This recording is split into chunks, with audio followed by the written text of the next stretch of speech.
Hey guys, Chaos Shinobi here. This is What If Naruto Awakens Duel Bloodlines in the Land of Waves mission.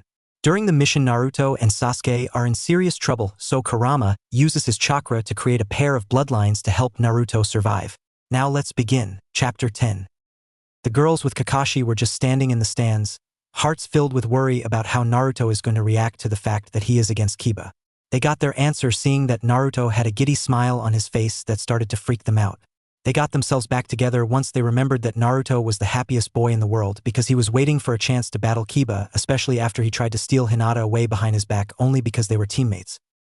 Elsewhere, Shino was feeling uneasy about the aura of extreme eagerness that was radiating off Kiba as of this very moment. The bug user knew very well the reason behind it all because when Kiba tried to assault Hinata the very moment they arrived at the tower a few days ago, Shino tried to stop him when Hinata managed to break free and run away from Kiba, who chased after her like a crazed and hungry animal. Shino was glad that he made it in time to see Kiba being put down and punished for throwing away any honor for his idiotic lust for Naruto's girlfriend. I can't wait to grind that dope into the ground for stealing my girl, and once I show her she was wasting her time with him, she will go out with me and make me my pups. Kiba wasn't aware that he was thinking out loud, which caused some people around him to grow either angry or fearful of the dog boy. Even his companion Akamaru wasn't looking at him in the same light anymore. Kiba, the match is going to be over if you don't hurry, Shino managed to say and successfully got his teammate out of his crazed daydreaming. The dog boy grabbed Akamaru and in haste, tripped and fell down the stairs to where Naruto was waiting at. He and Hayate were not pleased about the entrance Kiba made. That was not cool. By coincidence, Naruto and Hayate both thought the same thing as Kiba collected himself together and took his place on the opposite end of the arena as Naruto. Are both fighters ready? Hayate said, wanting to be more professional and to break the awkward silence. Damn it. Will you just start the match? I want that date with Hinata already. That was Kiba's reply while Naruto just nodded, with a glaze of hate and disgust at his opponent who can't even control his own hormones. Fine. Hajime. Hayate may have sounded neutral, but inside, he is rooting for the dog boy to lose because he was losing his patience with the Inuzuka's mouth. However, nothing happened. Both of them just stood there looking at each other. They were waiting until the other makes the first move, but even that didn't last long when Kiba got impatient. Dobe, you better give up now before you are killed. You can just count on me to take good care of Hinata-chan and that banshee bitch that you are dating behind her back. Kiba taunted with the facial expressions of hate, lust and disgust that was really getting under everyone's skin. They know about the dog boy's mother, and for once, they were cheering for Naruto to win, so they will spare their ears of Kiba's voice and their eyes from the sight of scum like him. Kiba. Naruto finally spoke, and the said boy was hoping that it was his opponent going to forfeit, but instead this came. Have you been dating Sasuke? Silence. Silence was in the air for only a few seconds until laughter came next, and boy did it fill up the stadium in a flash. Everyone present was laughing their heads off for less, judging by how hard they were at it. Even the children, who couldn't understand it as good as the adults, were giggling along. Kiba was the only one not laughing as the one of the sudden amusement, and instead was boiling up with the humiliation that even his companion, Akamaru, was on the ground laughing at the dog boy's embarrassment. Naruto was chuckling at his own joke, which brought further insult to injury. Kiba was so angry and humiliated that he could barely speak. Ha ha ha. You don't get me? Naruto spoke after nearly lost his head in the laughter. Think about it, you look down on others. You think that your word is like that of a god's. And you think girls are nothing more than property to show off like trophies and worse off all, baby factories. You and Sasuke have a lot in common. You must be dating him in order to take after the team to that extent. After how Naruto explained himself, the laughter died and silence returned as those words rang over and over again in everyone's ears. This is probably because it is so true that it hurts to even smile at it. The Inuzuka clan head and her daughter were no better. That does it. When I am done with you, there won't even be a speck left for the birds and rats. Kiba finally snapped, and even his lifelong companion started to back away from the boy, and Naruto sensed it. The blonde then waved his hand, which told Akamaru to do what he wants, and that meant for the dog himself to stay out of the way for both fighters. Naruto turned his attention the mess of a clan heir in front of him. You really can't control your temper, and you let a dobe like me get under your skin. That isn't what a future clan head should do. And for the umpteenth time, Hinata-chan chose to date me, and there is never anything wrong with that. There is something wrong with that. Kiba shouted in retort, making Naruto raise an eyebrow queerly, and waited for what Kiba has to say next. She should have chosen me. I am better than you. I am not a dead last. I am a clan heir and I am the best of everyone there is. They couldn't take me out of the exams because I am the most valuable one out of the class of trash. Now, everyone were trying to save their ears from such verbal torture, but that last sentence instead stayed in their heads, echoing like in a dark cave. The civilians couldn't help but agree with Naruto on such a poor example Kiba is setting, especially after that, but the shinobi took it the hardest because one of their own just insulted his own comrades. It was a challenge not to go down there and make a tower of bumps on the head and make a new face of bruises. However, they were distracted. Wow, it is freezing. BRR. Are you joking? It has got to be over 100 degrees with this sun. Are you sure you're okay? I am feeling just fine. These were only mere examples of what ran through the crowds as random people either felt scorching hot, freezing cold, or indifferent. This included the shinobi who may have found the source's area around Naruto was strangely both hot and cold, while Kiba was sweating on his legs through his pants, while he was shivering around his torso that even his coat couldn't warm him up.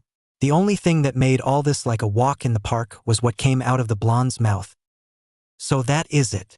Naruto spoke in a tone that was rough and cold to the ears of men, including Kiba, but the women only heard a smooth and hot taste to their ears.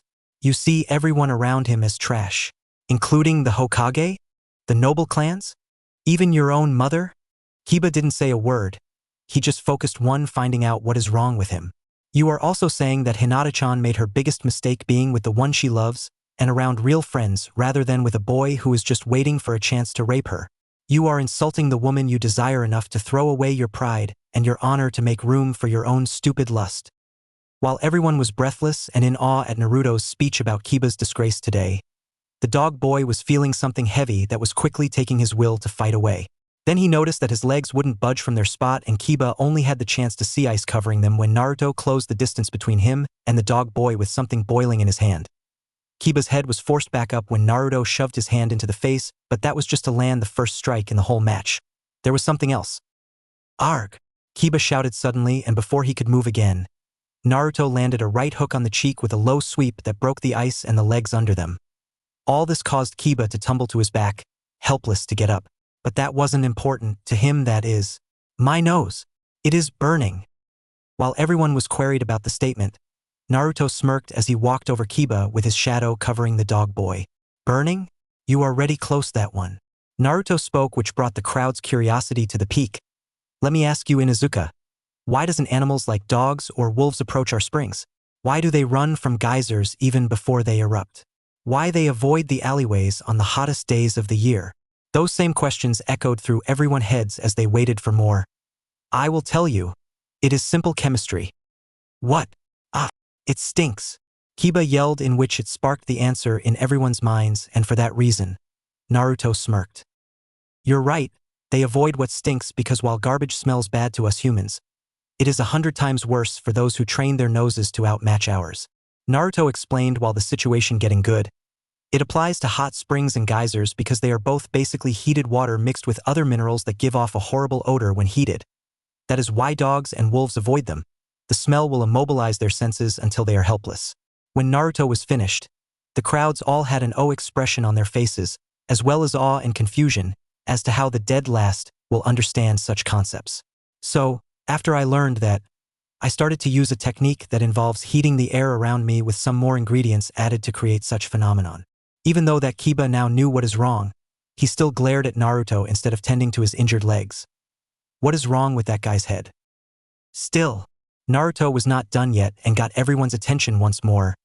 Why did you go for your nose while your legs are clearly in greater pain? Without them, you can't use your clan's proud techniques or even hunt down your prey like you trained for. You should have seen it coming and cut off the chakra from your nose to avoid this as well. You are truly a disgrace to your clan, dog breath. Even Akamaru, who isn't a human, has more humility to you ever shown today. That last sentence was said as Naruto petted the said animal, who approached the two shinobi out of awe for Naruto rather than concern for Kiba. Speaking of which, the dog boy finally passed out from the pain both physically and emotionally. Hey 8 went down once Kiba's head hit the ground and checked for a vital. Afterwards, the proctor cleared his throat and announced Naruto as the winners. Then, Kiba's mother, Sum, with her daughter came down and sneered on the managed body of her son and successor. Naruto was about to give Akamaru back to her as he was still Kiba's partner, but the clan head allowed the blonde and his friends to tend to Akamaru until Kiba proves to be the clan heir for real. After the whole episode was over, everyone was glad to see Kiba being dragged out by his enraged mother and older sister. Who knows what they have in mind for this horn dog? No pun intended, and no offense to you dog owners out there. Naruto just settled Akamaru in his arms and took the sleeping dog into the stands where his team and girlfriends were watching from. That was a good idea because Akamaru had gotten used to Hinata's presence during the days of Team 8, so she was able to gently take the dog out of Naruto's arms and smooth Akamaru. He was really down after he had to see Kiba act like the scum he kept hearing from others. Akamaru thought that he had the best partner possible all his life. Hinata had finally got Akamaru to settle down enough for the ninja dog to take a nap in her arms. However, it was going to be short-lived when the board started to switch between names once more. When it stopped, there was tension in the air, and yet excitement is there too. The board read these names: Hinata Hyuga versus Neji Hyuga. The civilians felt no different, just awaiting another exciting match, but in the Shinobi side they are feeling something else. Hinata was feeling a little nervous because she saw how powerful her opponent, her cousin, was, and she still doesn't think she is up for the task. She stirred when she felt Naruto's hand on her shoulder. I can understand how nervous you may feel. Neji and his team has been a genin for a year longer than any one of us. You may be out of your league. Although the words are harsh, the tone was soft, so Hinata felt better anyways. But you have been training hard to get ready for a day like this to happen. You will be fine, and don't worry about winning. It isn't what this match will be about. Hinata still didn't speak, but that doesn't mean she wasn't paying attention to her boyfriend's words. She knew what he was talking about. Neji always tormented her for being herself and that she was weak because she couldn't follow tradition. But now, she was going to prove that doing that will only make her stronger than she can ever imagine. Thank you, Naruto-kun. I will do my best in this match. Hinata finally found her voice to speak those words, and she went down to the field where Neji was standing with his everlasting glare of hatred in his eyes. Hey-8 was also there too, waiting for Hinata to take her place on the field. Are both challengers ready?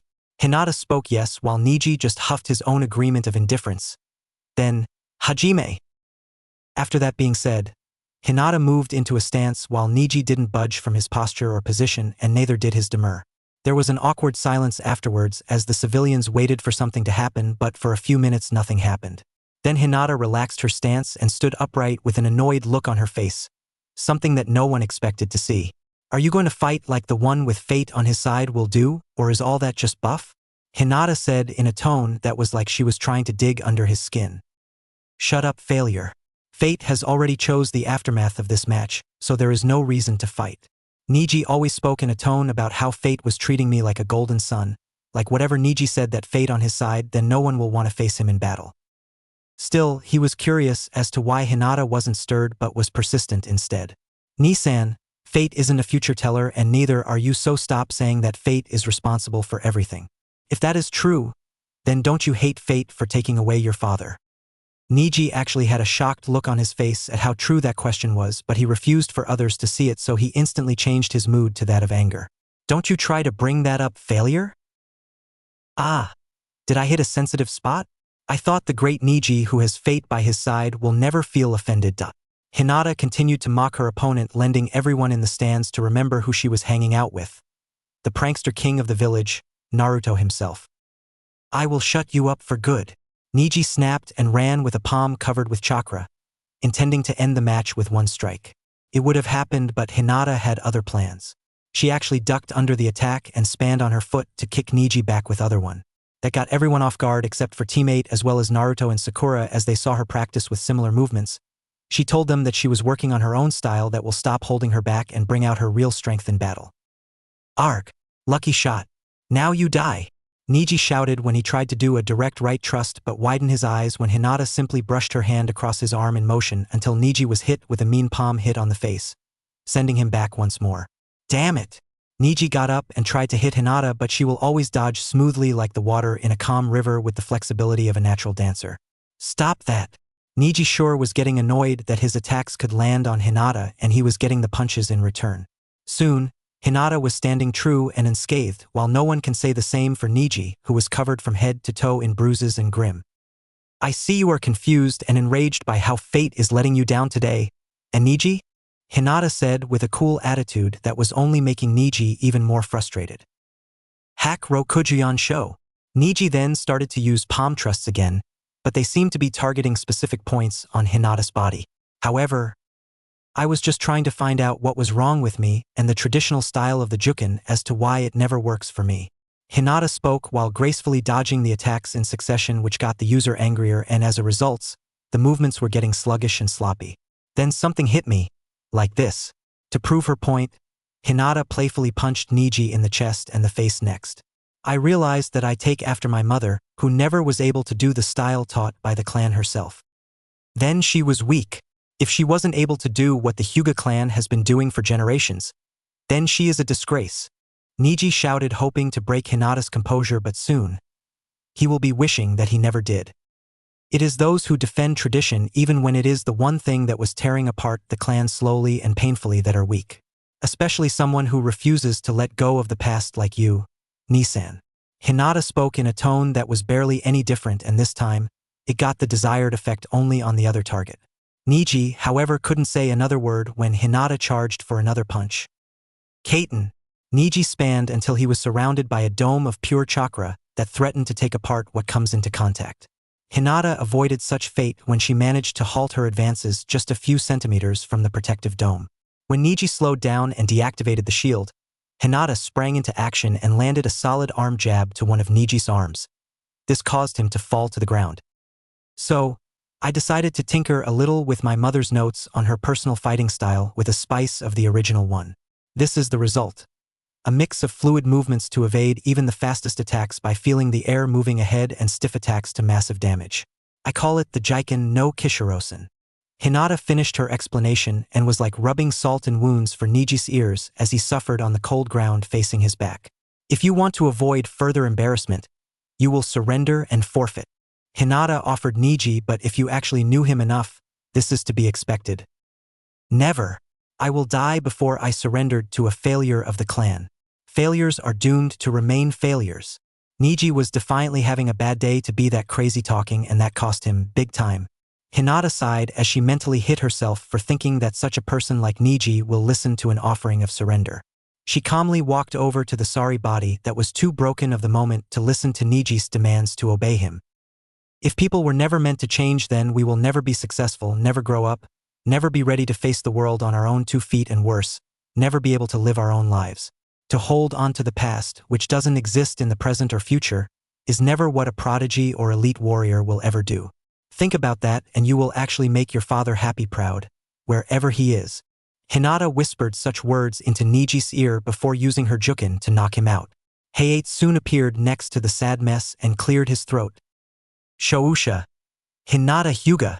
Those were spoke in a clear and proud voice in which cheers for such an exciting match came next. Hinata made a sigh of relief as she went back to her boyfriend's side, not even looking back on Niji, who didn't deserve pity after throwing everything his family had left, and looked down on others, even the ones who suffered more than him. All right, Hinata-chan. That was real kick-ass back there. Naruto greeted his lavender-eyed girlfriend with enthusiasm that seemed to be spread to the rest of the shinobi around them. She giggled at the welcoming party, especially when her fellow girlfriend hugged her like a doll. They say that a beautiful moment can't be rushed, but fate didn't seem to follow that rule as the board started to roll through the remaining names until it reached this matchup. Sakura Haruno versus Ino Yamanaka. What? I have to fight forehead? I should be fighting against a real challenge. Ino Yamanaka unfortunately had a rivalry with Sakura during the academy days when they both fawned over Sasuke the most out of the fangirl group. She always told Sakura that her forehead was the thing that Sasuke hated the most, and that it made her the biggest target in the world. In response, Sakura always called Ino pig, in a way to insult her too. Troublesome. You were the one to beat us when we try to take these exams as we can. Shikamaru complained after hearing his female teammate actually acting like a hypocrite, one of the hardest type of people to tolerate and understand. Besides, Sakura-san has been hanging around with Naruto during the past 2 months, and I have seen her with my own eyes. She has changed into a much better person than she was in the academy. You can't afford to underestimate her. Despite the warning, Ino still thought about objecting to fighting the weakest genin in the exams. Her team knew better. Ino never took her training any more serious than the rest of Team 10, and instead was thinking of ways to get Sasuke to be her teammate and boyfriend. This may be yet another match to teach some humility. This one is much more harsh than the one that Naruto used successfully to change Sakura for the better. Ino just went down to the battle area where Sakura is facing her on the other end. Hayate was in the referee's place once more waiting for Ino settle in her position. Are both fighters ready? Are you kidding? Ino said as an icebreaker. Let's just get this over with so I can tell Sasuke-kun that I am the prefect girl for him. She didn't see it, but Sakura actually scowled at the mention of the Uchiha as well as Hayate. He heard of Sasuke's acts of treachery during the wave mission and was disgusted at how the village was overlooking the very thing they despised the most. Anyway, Hajime, Hayate said, starting the match, which caused Ino to decrease her distance from Sakura to end this with one hit. What happened was Sakura actually catching Ino's fist and twisted her arm to land her hard on the ground behind. Sakura then jumped for more breathing space while Ino tried to recover from the unexpected counterattack. Hey, that is cheating, Ino yelled, which made no sense to anyone. Being a ninja, the only cheating that counts is backstabbing and interfering with other people's battles just to get the credit. Sakura knew that, everyone in her class knew that, and the teachers knew that too, yet Ino seemed otherwise. Ino, we are not samurais or boxers. Something like that works in the rule book, and besides. Sakura paused as Ino shakily got on her feet. If you were better than me, you would have countered that counterattack. Unlike you, I have seen how the world really works and actually started my training. I had lots of good help on the way, Sakura stated coolly and clearly. Yet, you traitor. Ino still hasn't realized how wrong her views are in terms with reality. Training is for boys to protect us. Potential wives don't get dirty form that stupid ninja training. Sakura just face-palmed at Ino's idiocy. It was like looking at a mirror of her back in the academy as a simple fangirl who does good on tests only. This time, I am really going to hand you in. Ino started to weave hand size, ending in a pair. Shintenshin no jutsu. Ino's body went limp after saying those words, and Sakura's body started to shake. In the stands, this is a sign to the clan members or anyone else who knew about the Yamanaka clan that the signature move was used by the clan heir. Right now, Ino's body is hollow of the very moment, and the mind of the heir is instead Sakura's mind instead, trying to seize control. Inside Sakura's mind, Ino was looking for the control room to use Sakura's body to her bidding. Instead, she found something else. Sakura's secret weapon. Hello, Ino. The clan heir is now face to face with a giant version of her opponent, easily towering over her. Ino has no chance in winning against this Sakura. Outside, Sakura's body stopped shaking and Ino's body started to move again. How?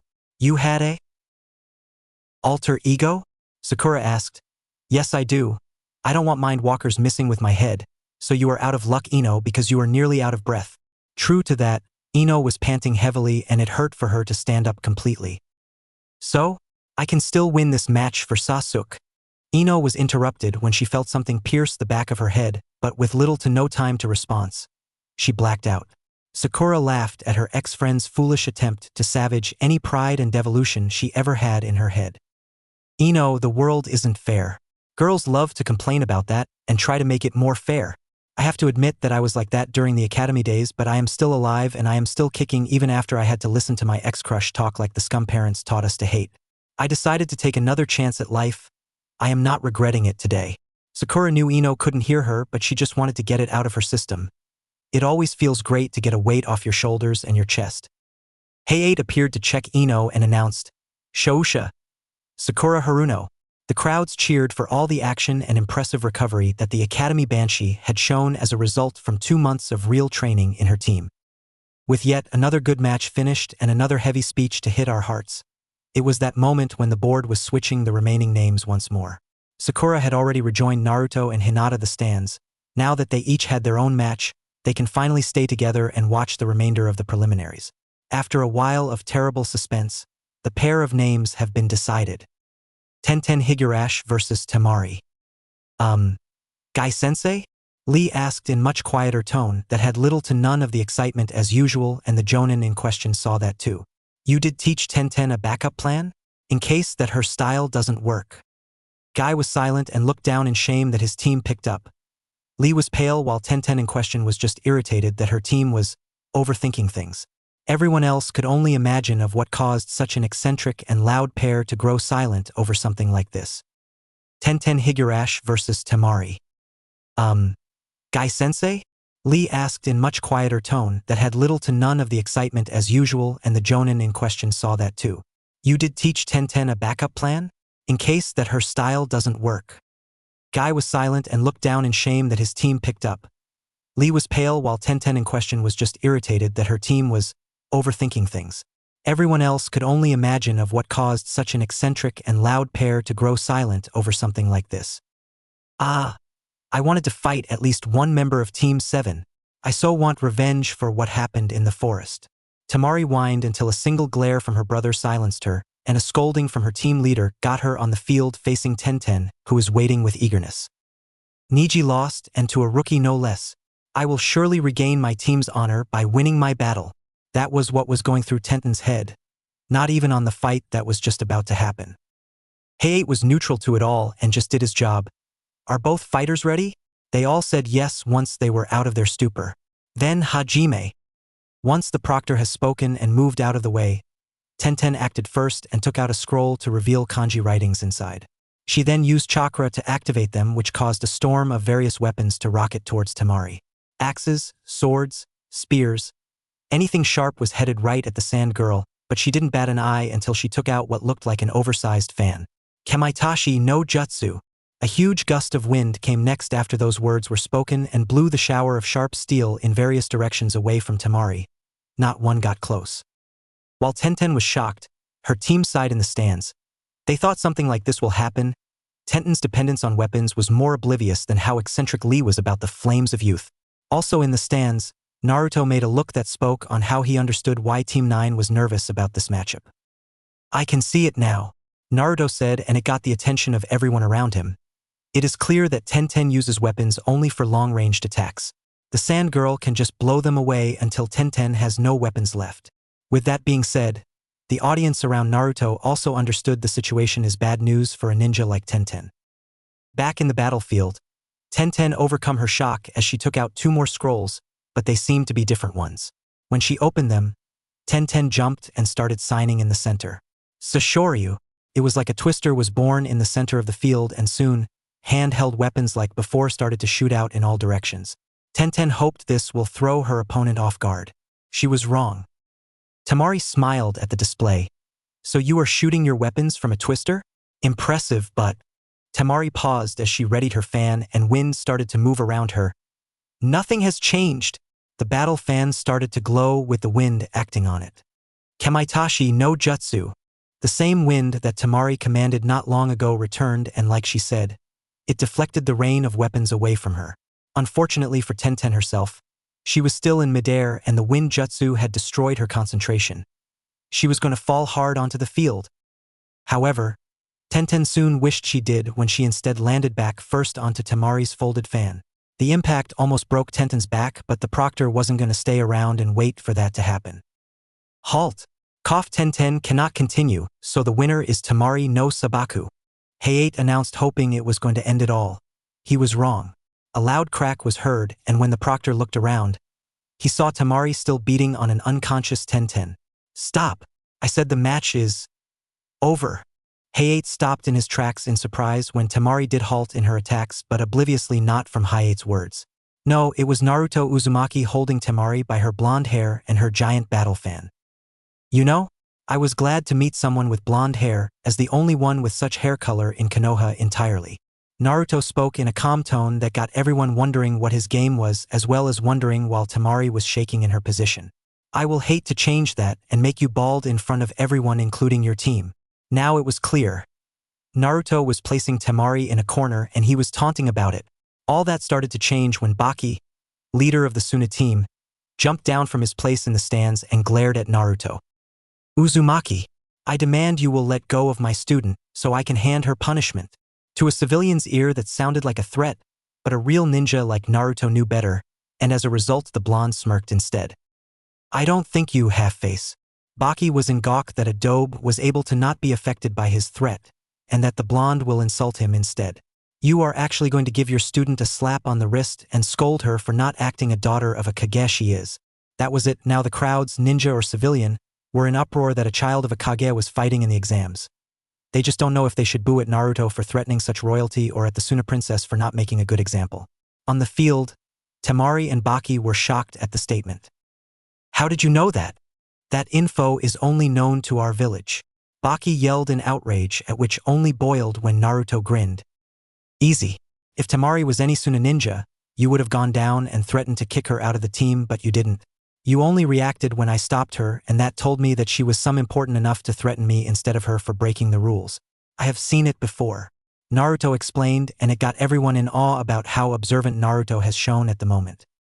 Whatever. Just hand over my sister, you dope. Now that wasn't Baki's voice at all, and everyone turned to see Kankuro standing next to his team leader, and not knowing that he caused another uproar by admitting he is also a child of a Kage. He got in the end, or should I say, in the front, when Naruto responds with knocking Kankuro down with Temari's fan and at the same time, throwing the Suna girl into Baki, knocking him down. Fine, but you better make sure your sister doesn't see you with that fan, or you are really in trouble. I am out of here and with 10-10. Naruto said, and true to his word, he picked up the weapons girl and disappeared in a swirl of ice. He reappeared where Team 10 was and handed over their teammate before joining his team. Naruto was really crossed about getting scolded for both protecting his comrade and for spilling a secret they did instead. Now that the incident is done and over with, the board started to sort names once more, and the silence ended when it stopped at 2 names once again. Rock Lee versus Mizusame. All right. Not a second later did the stadium get filled with a shout like this one, and to those who knew well enough, it meant only one thing. Now I can win this match and regain my team's flames of youth. It came from Rock Lee himself of Team 9, the boy who went to lengths to match his idol in ways that craped everyone out. Elsewhere in the stands, the Kiri team recognized the second name as it belongs to one of their teammates. They turned to Mizusame, who was focused on fighting the match against a boy who has shown the potential to be a future taijutsu master. Reminder, our second and real reason to be here, Mizusame. We need you to win. They teacher who seemed to be a mummy from clothes rather than bandages and spoke in a stuffy tone. I understand, sensei, and I worked hard for anyone I should face. Besides, can we really trust the blonde with this? Mizusame said in response. I may not have met him myself, but your teammates and you yourself have got a good impression of him to share. Besides, if Zabuza-senpai and Mizukichi-sama wish for us to do this, then we should not let them down. That was the mummy's answer, and Mizusame nodded and headed for the arena where Lee was standing with an impatient impression on his face. Are both fighters ready? Hayate asked the sentence of the day. He got a yes and a wosh. For an answer, so he announced the match to begin. He left the field, and for a good reason, because Lee ran towards Mizusame with a leg readied for a kick as soon as the match begun. The Kiri boy managed to dodge by a split second, leaving Lee embedded in the wall behind with his leg first. Mizusame took the time that Lee used to loosen himself from the wall in order to gain some distance. Starting things off with a physical attack? Why not? Mizusame then took out kunai string to a wire, each with a piece of paper attached at the circle handle. He then threw them in Lee's direction, who moved to dodge, but for that few seconds, the kunai glowed and changed direction to face Lee once more and successfully blinded Lee's legs. The Konoha boy was shocked that his opponent had a clean shot despite his attempt to move out of the way. All he saw that Mizusame had a smirk on his face and his hands were in the ram seal. In the stands, Naruto was smiling and chuckling that his girlfriends picked up, and before they can comment on it, Naruto spoke his. Could have fooled me if I wasn't an Uzumaki, and it is a good thing I am. What do you mean, Naruto-kun? Hinata asked, and Sakura nodded along. I mean that the seals on those kunai are not the explosive notes we usually use. They are seals that allow projectiles to hone in on moving objects while still in motion. Naruto said, and that got everyone's attention. I am tempted to learn the Matrix formula, but I will leave that boy's village to their own secrets. Still, I need to talk to them about their fuinjutsu skills. Whatever he noticed it or not, the audience around him, or at least the good ones, nodded at Naruto's statements, while others thought that he was skipping on a once-in-a-lifetime chance to learn about their future enemies. Back to the fight, Lee is trying to free himself when he noticed something burning and saw that the kunai with the seals attached had burning up. He saw this happen before when his teacher and idol used exploding notes on target practice.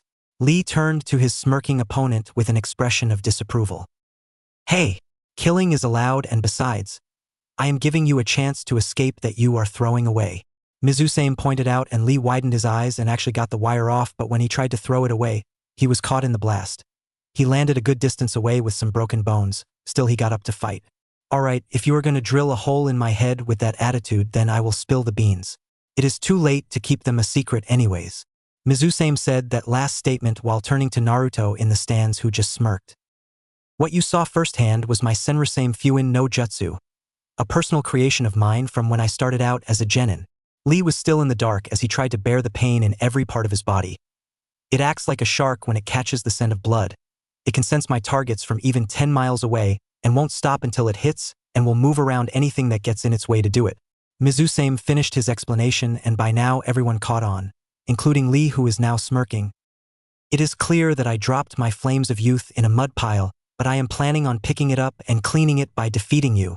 Despite how his body hurts, Lee raced once more but changed into a handstand as soon he reached Mizusame. Lee then used the strength in his arms to jump over Mizusame too fast for the Kiri boy to catch up. Lee is trying to make sure that the same jutsu works twice. Konoha Senpu.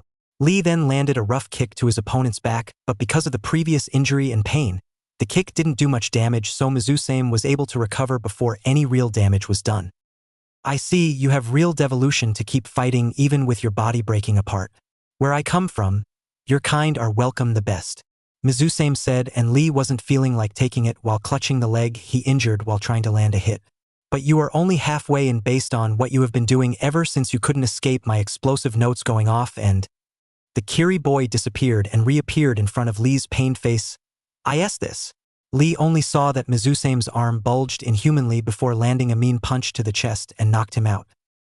Silence soon came and was interrupted when Hayate appeared in a blur and checked Lee's vitals. Shosha. Mizusame. Cheers for such a good show appeared for some, but others were not so sure about the humiliating defeat of a boy with such bravery and devolution.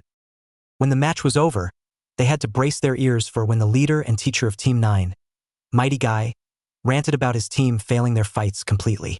He also said that he was going to train his team harder for next year, so all of them were going to make it to Chunin. Guy did all that until his was only an inch from losing his voice, and everyone wished it would have happened anyways. Their attention was to the board for the next matchups, and it stopped at 2 words again. Dosu versus Gaara. In the stands where the Suna team was stationed, Gaara grinned that he had his match after waiting so long. He disappeared in a swirl of sand and appeared on the field where his opponent, a man covered in bandages with his left eye showing and garments on each of his arms that had holes in them. Hayate was also there in the middle of them as his role of the proctor. Are both fighters ready? His answer was a gruff yes from Dosu and a raspy whatever from Gaara, and those were good enough for him. Hajime, Hayate announced and used his shunshin to move out of the way, which was the wisest choice since Dosu raced towards Gaara with his gloves with holes. Kaya Maizen. The air ripped around the metal device and it seemed to affect the ground below as the dirt and stone started to shake and break apart.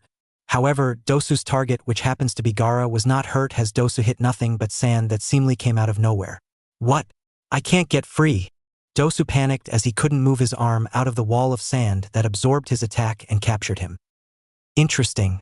Your use of sound waves to attack your opponents. Gaara spoke in a tone with no emotion whatsoever. But do you know for a fact that sand is like a buffer? Sound can never get through and is muted instead. Bad news for you.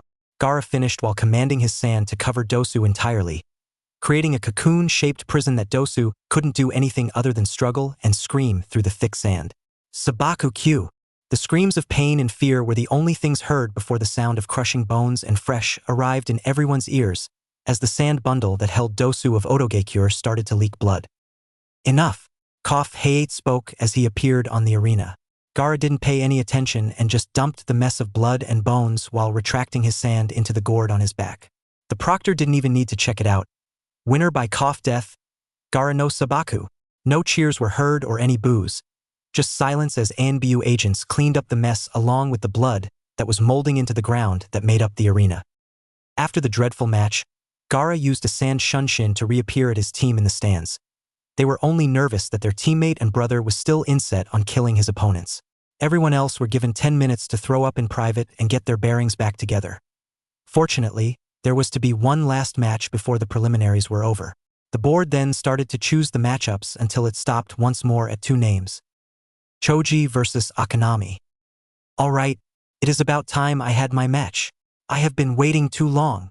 For someone who's seen more than deaths for anyone's lifetime, Choji Akimichi sure is excited that his name has been decided for this last match since there was an odd number of genin at the start. After this, there will only be one left. Elsewhere in the stands, the Kiri team were a lot more focused about this than Choji is showing. Akanami, remember? We don't want any bloodshed after that Suna kid did without remorse back there. We want this match to be as clean as it can be and much better for the well-being of the others in the stand. The mummy leader of Kiri spoke brief and to the point. The girl nodded and went towards her place on the field. Are both fighters ready? Hayate asked and Choji yelled a big yes while Akanami just nodded so. Then Hajime. Hayate then moved out of the way just in time to dodge some kunai with explosive notes attached that were already burning. That again? I may be big-boned, but I am not stupid, Choji proclaimed while preforming hand seals. Nakuden Sansha. Choji expanded to resemble a ball and rolled over the notes, smothering them against the ground below and thus successfully extinguished them before the notes can explode. Now I am impressed, Akanami said while her opponent was still rolling around like a giant bowling ball. But your rollout fun won't protect you from this. The Kiri girl ran towards Choji and while only centimeters from each other, Akanami managed to shift her entire body to her left and brushed her right arm, glowing in a blue aura, on Choji's unprotected side. Suka same no hata. In that next second, the image of a fierce shark passed right through Choji who was still in ball form and the Akimichi air dropped to the ground while covered in blood and cuts. Hayate dropped to see Choji's vitals and saw that the boy was only in deep pain that couldn't get up from the floor. Hayate stood up and cleared his throat. Shousha. Akanami. Cheers soon rang in the ears of those on the field and in the stands as the last match of the painfully long preliminaries has been announced over. After the mess was cleaned up and repairs were made, every remaining genin were called to the field. The Hokage was standing in front of them like at the start of the preliminaries, only the amount of fighters were successfully cut down to half, a more suitable number of participates for the finals. Now that the preliminaries are finished, it is time to prepare for the finals. Hiruzen, the Hokage, announced and silence followed instead of protests like at the start of the day. Now, we are going to decide the matchups by random once more but by a different method. As soon as that was said, a jonin appeared with a box that had an opening in the top, big enough for even a grown-up's hand to fit in. Instead of this box are 12 sheets each with a number from 1 to 12 written on. Each of you will reach in and take out a number sheet but do not reveal your number yet. The 12 genin did as told and soon, they each had a number in their hands. Anko then stepped forward with Ibiki by her side with a chart similar to the shape of tree roots. Circles paired up all the way to only one on the top. Is that what the finals are? This looks more like a simple tournament compared to the last exams. There has got to be a secret meaning to this like the rest of the Chunin exam. Okay, maggots, Anko announced, breaking everyone out of their thoughts like those above. One at a time you will open your sheet and speak your number. Ibiki will write your names down according to the numbers you say. The genin then opened their sheets at the same time and it went as followed. 3, 1, 7, 5, 2, 10, 4, 12, 9, 6, 8, 11. Ibiki finished writing down everyone's names in the order they spoke their number. Thank you, maggots, and now read it and weep. The sadist jonin spoke and revealed the chart in which he filled out. The matches went as followed. Hinata versus Sakura. The two girls looked at each other, not with the look of taking the other down but one to do the best they can. A fight between loves is very fitting, isn't it? Hinata asked and Sakura smirked. Let's show how strong we are when we fight. Agreed. Haku versus Kankuro. Prepare yourself, makeup bod, or I will freeze all that powder off your face. Haku threatened in a sweet voice that got everyone else on edge, especially Kankuro who was a little worried about the plan as soon as he saw Naruto in action moments earlier. Naruto versus Akanami. Naruto turned to find his opponent and found her. Let's fight with everything we have during the finals. Akanami had a good idea that something like this will come, so she just nodded. Of course, and beware, I am not a pushover. And I am not looking forward if you are. Naruto responded. Right? Shikamaru versus Temari. I have to fight another girl? Now that I have to train, I can't watch the clouds at all. How troublesome. Shikamaru complained like a pure Nara he is, and Temari was not happier the least. I have to fight a Nara? They are the laziest people in the world, and I don't care if he won his match. This one will be a waste of time. Gaara versus Mizusame. I am not interested in your tricks or magic but your blood, so it better be good enough for mother. Gaara thought darkly in his head while his opponent was also in his thoughts. I better train so I can at least put on a good show before we have to move on with our plan. Shino versus Chijuro. Shino looked at the boy who had a dual-handled sword covered in wrappings on his back and glasses on his face. Let's do our best and learn from each other to understand another better. An Aburame may be creepy with their fetish with bugs, but they are polite and respectful to even strangers and outsiders. The boy nodded. Thank you. Let us be battle at our G greatest in the F finals. Chijuro responds in a similar manner to Hinata during the academy, yet this boy screamed power off its presence to an Aburame like Shino. Now that you all had the chance to meet your adversary for the finals, you are all dismissed to start training until the finals start again over a month's time. May you do your best and not forget what the real meaning to a ninja is. Hiruzen announced off the genin who went their separate ways. What they don't know if that there was evil plotting the shadows with the info they gathered from the matches and figuring out what to expect when the finals start. One thing is certain is that the finals are something not to forget even they wanted to. Location. Somewhere in the land of rice paddies. Are you kidding me? That loud voice, surprisingly not heard by the birds and animals nearby, erupted from a building made of stone and clay. Inside, we find someone the size of a mature adult human panting hard from shouting. After turning around, we notice that it was Orochimaru from the Forest of Death after almost being killed by a taste of Naruto's new power. On the other side of the room is a younger adult who seems to be cringing to sound of his angry master. He is Kabuto from the Odo team who just forfeited before the preliminaries could start. Orochimaru-sama, have I ever lied to you? Kabuto asked meekly from the shock, and his answer was a huge and somehow slowed down punch sent him into a table with glassware and herbs. What I can't stand around is that Sasuke-kun is locked up and his bloodline is being harvested into sperm, which I can't use, Orochimaru yelled as his anger is still fresh in his system. The snake sage finally cooled down after that brick breaker of an outburst was said and done. Why not you just assign one of us to free Sasuke-kun? Then we can take him to Otoge-cure without the invasion, Kabuto suggested, but he was silenced by another haymaker. No, I will not abandon my chance of a lifetime to get even with my senile old fool of a teacher, Hiruzen Sarutobi, Orochimaru said with as much denial as he can, and there were a lot to hear that you can see it. Besides, Sasuke-kun clearly wants to rebuild his clan, and without his sperm, that will be impossible for him. I can't convince him to join me unless I can prove that Sasuke-kun still recreate his clan. Well then, I do have some good news that can help us with this. Kabuto recovered from his second hit in the chest into the wall. Orochimaru looked at him with a stoic look that spelled very little patience. It better be good, Kabuto, because if it isn't, then I will get another medic to be my personal doctor and you will be fed to my snakes instead. Orochimaru spoke of a tone that matched his facial expression perfectly. Yes, Orochimaru-sama. We have finally discovered the formula for creating artificial humans from even something as simple as a blood drop. Kabuto spoke in an eager tone, but he grew nervous when his master didn't respond in an instant like last time. After a while, Orochimaru started to move again and this time spoke in front of Kabuto's face. Are you saying that all we need is Sasuke-kun's blood sample, and we can create a clone of him complete with bloodline and everything? Orochimaru sounded desperate but didn't show it at all. Only Kabuto noticed it, but remained silent on that part to avoid further outbursts. Yes, Orochimaru-sama, and all we truly need is to sneak into where they are keeping Sasuke-kun and gain his blood to return to our labs. Then we can create our own Sasuke Uchiha, one that will be on our side and do what you say. Kabuto say it all at once so his master doesn't remain on edge. A person like Orochimaru on the edge is not one to want to keep for too long, things get messy. Thankfully for Kabuto, it worked and Orochimaru reverted to his own cool, collected and cunning self again. Thank you for the info, Kabuto. Let me know when you get your team for infiltration ready and I will give them the signal during the invasion. Are we clear? Orochimaru said with no room for argument, and Kabuto nodded and left the room. Sorry, sensei. Luck is on my side and no matter what you do, I will get what I want even I have to wait 3 years to get it. Orochimaru then left to gather the rest of his troops for the upcoming invasion in a month. Behind his back, Kabuto was smirking. Looks like you fell for it, Orochimaru-sama. That plan sure worked like a charm. Maybe I should reconsider my stance after all.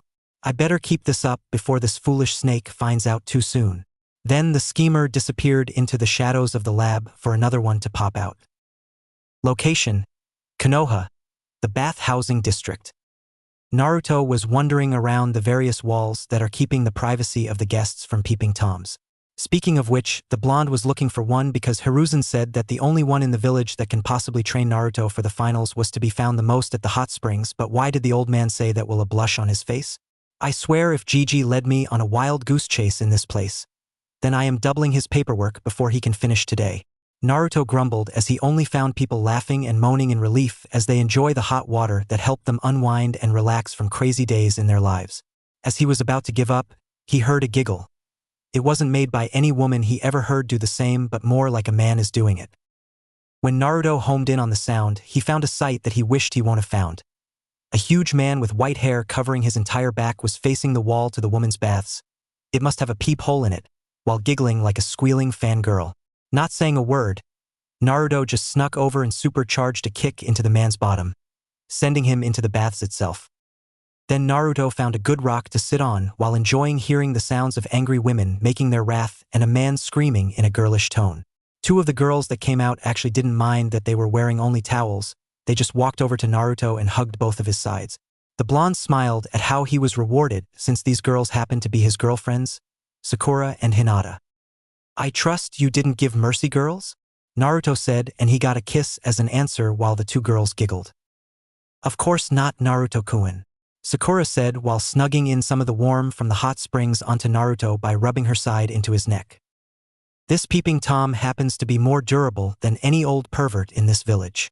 Hinata finished off while doing the same. Then, the rest of the women finished their wrath on the old man and went home before any else could go wrong. Naruto kissed his girls on the lips before they left to their teachers for the month-long training. "What is your problem, brat?" Of course, Naruto couldn't forget about the sad sack of hair and skin that somehow stood up from all that women fury only to have a fit. "I was just enjoying the view that any man will love to see, and you have to argue." He couldn't finish when he was interrupted by Naruto fish to the face. A lot of bone cracking were heard next. "First off all, you old leech," Naruto said in a calm tone in which the old man yelled something about no respect for your elders. That happened to be where the kunoichi hang out, and they hate it the most when perverts like you try to take a free peek. Second, you were giggling at the sight of my girlfriends, and I won't watch you do it any longer. Finally, consider what I did as something for your neglectfulness, Godfather. Naruto finished with a tone that can cut through even steel, let alone the old man's heart. How did you? The man in white hair was now in shock and nervousness rather than rage. Gigi told me, you old fart. And the promise you made to my parents, Jiraiya.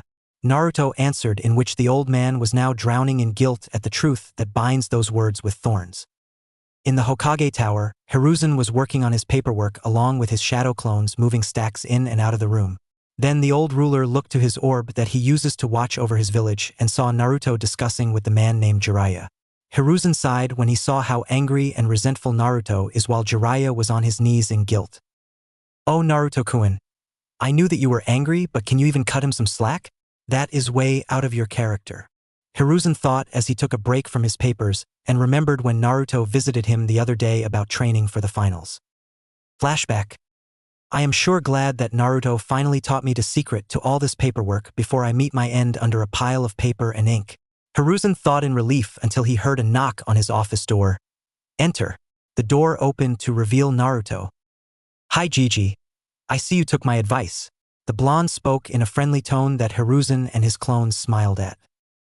One of the clones said, as long as the boss works, then we don't complain and slow things down.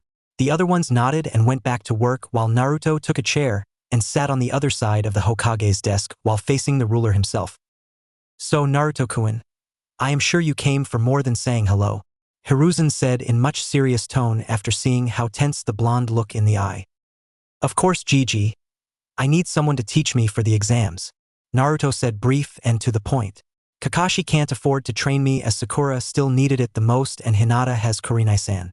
Everyone else has their own teacher but me, so I came here to hear from you, Naruto explained, and Hiruzen nodded at how true it was. So the Hokage started to search his old memory banks for someone he knew that can help Naruto at his current level. The old man found one, but there is only one problem with that one. He was supposed to be with Naruto all the way from the blonde's birth. Hiruzen sighed with his eyes closed, and that was making Naruto nervous, as the blonde only saw his adoptive grandfather like that when there are bigger troubles around the next corner. Hiruzen opened his eyes filled with worry and doubt.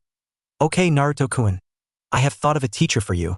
Naruto felt relieved but at the same time, confused as to the tone lacking in cheerfulness in the old man's voice. The problem is that he is also your godfather. Flashback end. Naruto was also remembering that same set of events while Jiraiya was waiting in suspense as to what his godson was going to do next. Now then, godfather. There was still venom of disapproval and disgust when Naruto spoke that word. If you wish to make it up, then you are going to hand over your books to be burned to ashes, and you will actually set a good example for once. Naruto was not making a suggestion but an order for the old man who flinched at the terms and couldn't find the courage of the moment to complain. Naruto just grabbed whatever porn books were on the sage and blew a small flame that spread to the next book until there was only ash left in the blonde's hands.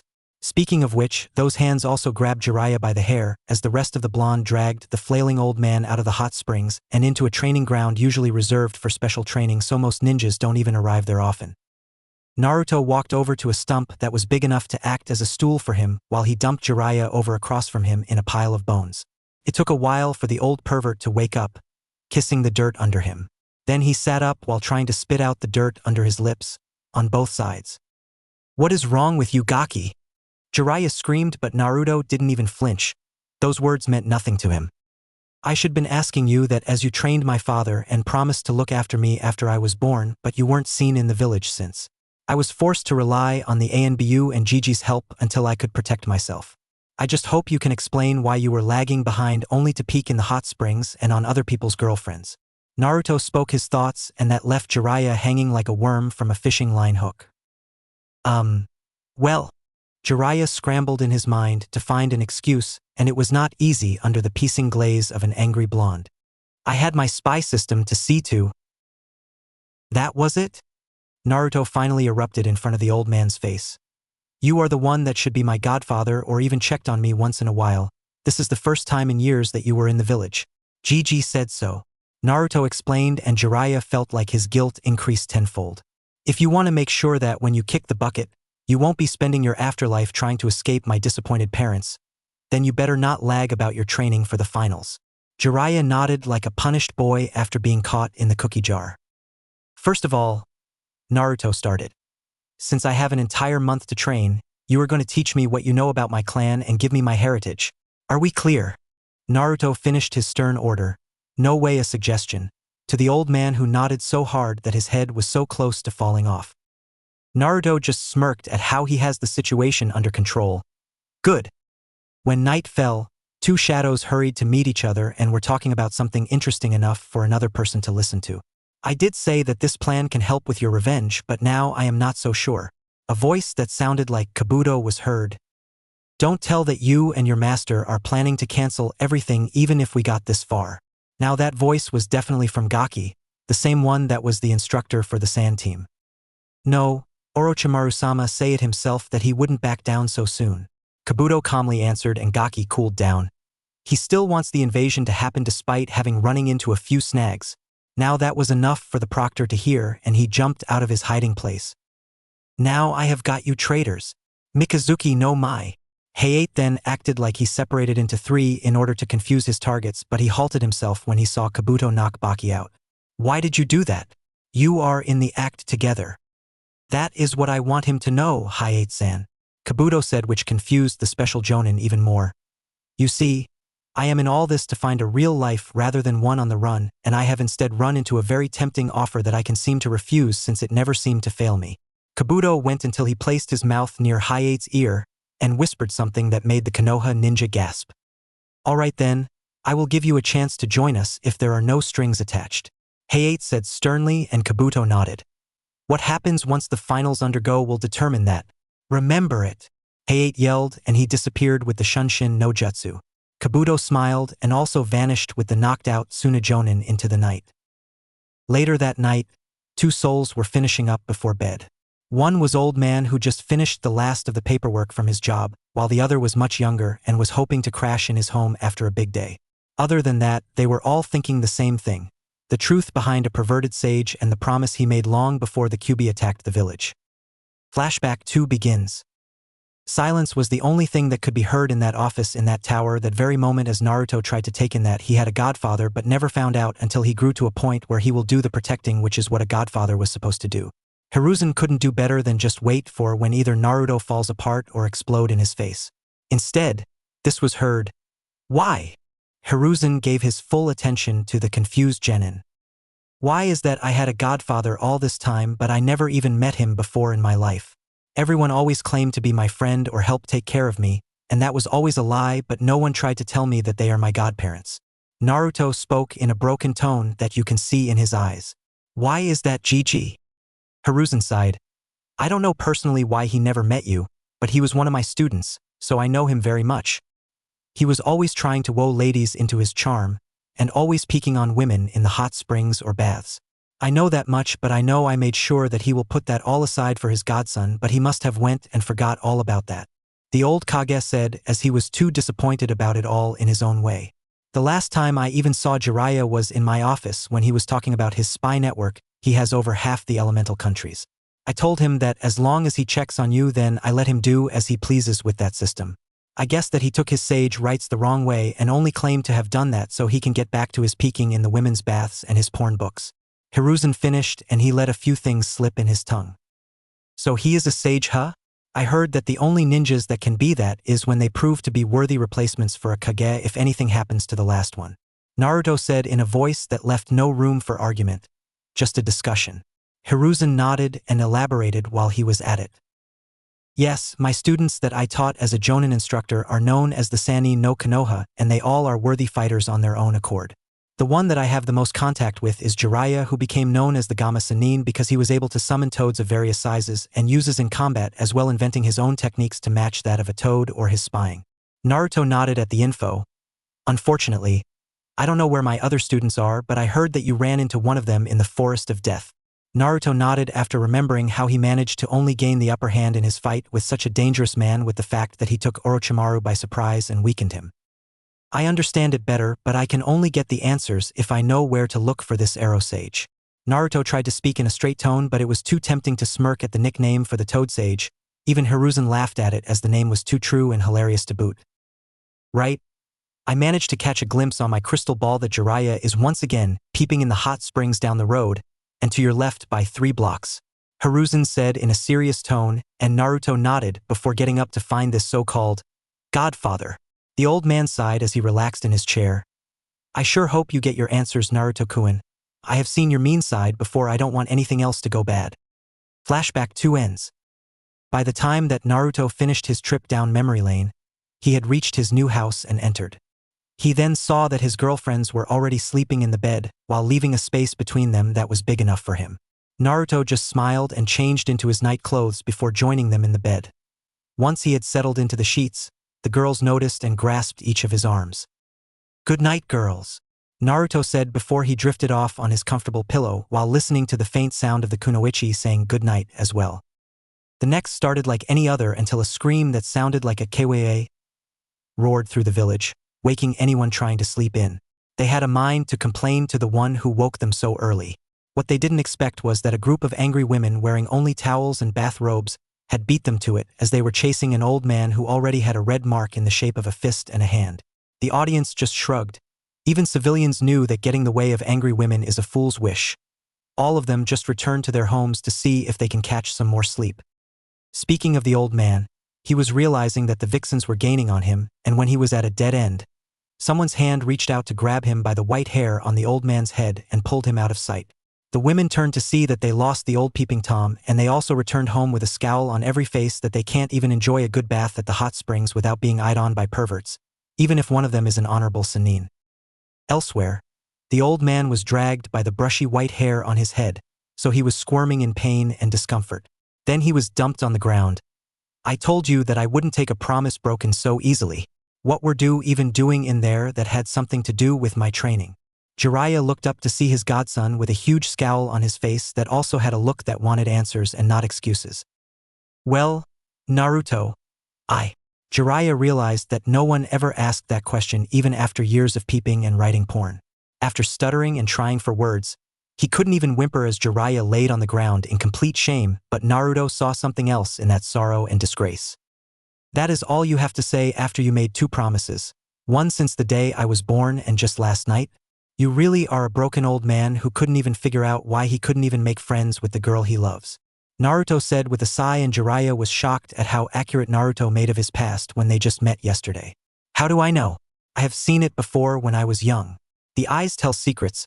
We just need patience and understanding to listen to those secrets. Jiraiya said nothing for a while until he croaked out. Yeah, I did love a woman, but I keep getting rejected. Now, I am starting to think it is because I am such a failure. Jiraiya didn't get the chance to say any more until he was slugged once again on the noggin. Don't go down in dumps with me now, Erosenin. That will not be what she wants, would it? Naruto said smugly, and Jiraiya didn't know whatever to yell at the insult or think about the question.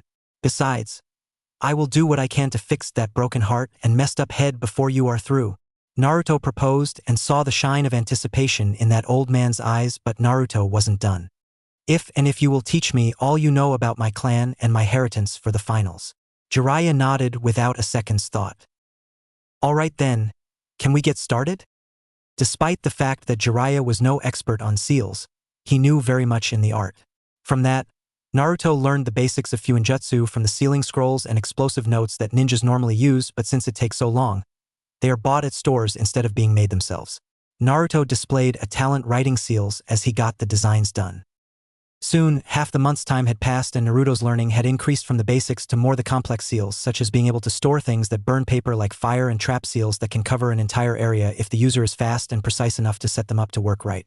However, Naruto soon mastered them, and that meant he needed to move on, but before he needed to increase his chakra control so he can activate the seals from even a great distance.